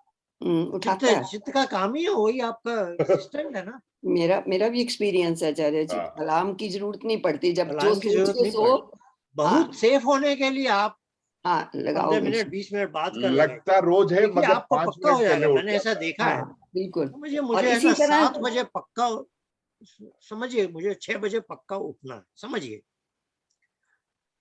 6 बजे उठना ही। और मैं अपने हिसाब से मैं ऐसे सोऊंगा कि मैं 5 साढ़े 5 बजे उठ जाऊं। पर हाँ 6 बजे मुझे उठना ही है, तो 6 बजे का अलार्म भी लगा दिया। और मैंने देखा है, इतने कई वर्ष हो गए, अलार्म को उठाने की जरूरत नहीं पड़ती, मैं अपने आप उसके पहले ही उठ जाता हूँ। वो अलार्म तो बहुत सेफ होने के लिए लगाया है। ध्यान में भी ऐसे ही तो होता ये है। क्या है, आप हाँ। अपने बिल्कुल। देखिए 5 ये मिनट पहले ध्यान खुल पता उपासना जाता का नहीं क्या क्या हो महत्व है। जाता है कि उसके बाद बैठा ही नहीं जाता, पता नहीं क्या हो जाता है, कुछ कुछ बता देता है अंदर के, बस अब हो गया। अब उठ, अब देख देखिए ले। आपका ये अपनी अंदर की घड़ी एक दूसरे ढंग से काम करने बढ़िया लगी। काम करती है आचार्य जी। नहीं आचार्य जी, अब और ये ध्यान में सुषुप्ति और अगर समाधि में एक चीज हमने ये बातें इतनी नहीं लिखी, पर दोनों अवस्था ऐसी हैं, जब चित्त रुक गया है इसका मतलब टाइम नहीं है, अब टाइमलेसनेस है। देखिए टाइम जो पैरामीटर है उसका अस्तित्व तो नहीं है सुषुप्ति समाधि मोक्ष में। जब आप चित्त से अलग हैं तब टाइम समय जैसी चीज है ही नहीं। तो इसका कारण तो यही होगा, जिस तरह से ईश्वर पर टाइम नहीं लगता, क्योंकि उसके लिए भूत भविष्य वर्तमान सब वर्तमान है। बिल्कुल बिल्कुल, आप और जब समझ हम गए। जो ईश्वर को हम त्रिकालदर्शी बोलते हैं कि जी ईश्वर के लिए सब चीज वर्तमान है, पूरा जगत के अरबों वर्ष उसके लिए बस एक वर्तमान है अभी, उसके लिए भूत भविष्य है ही नहीं। चलिए बहुत अच्छा था, समय आगे बढ़ गया चला। पर बहुत आज बहुत जो धन्यवाद। बाद में मैंने आपसे चर्चा की है, मन चित्त संकल्प विकल्प, दिनेश जी का इसका एक प्रेजेंटेशन अगली बार होना ही है, और आप में से भी 1-2 लोग अवश्य इसमें भाग लें, कुछ अभी लिख के दिनेश जी भेजें, से तो छोटा मिलना हो पैराग्राफ गया 2 था, यहाँ पैराग्राफ। अजमेर आए थे। है जी दिनेश नवीन जी जी। अभी अजमेर आए थे, इनसे तो मिलना हुआ था अभी। अच्छा चलिए, दिनेश ये बहुत जी। अच्छी बात। तो यही हमारा परिवार है, सब एक है।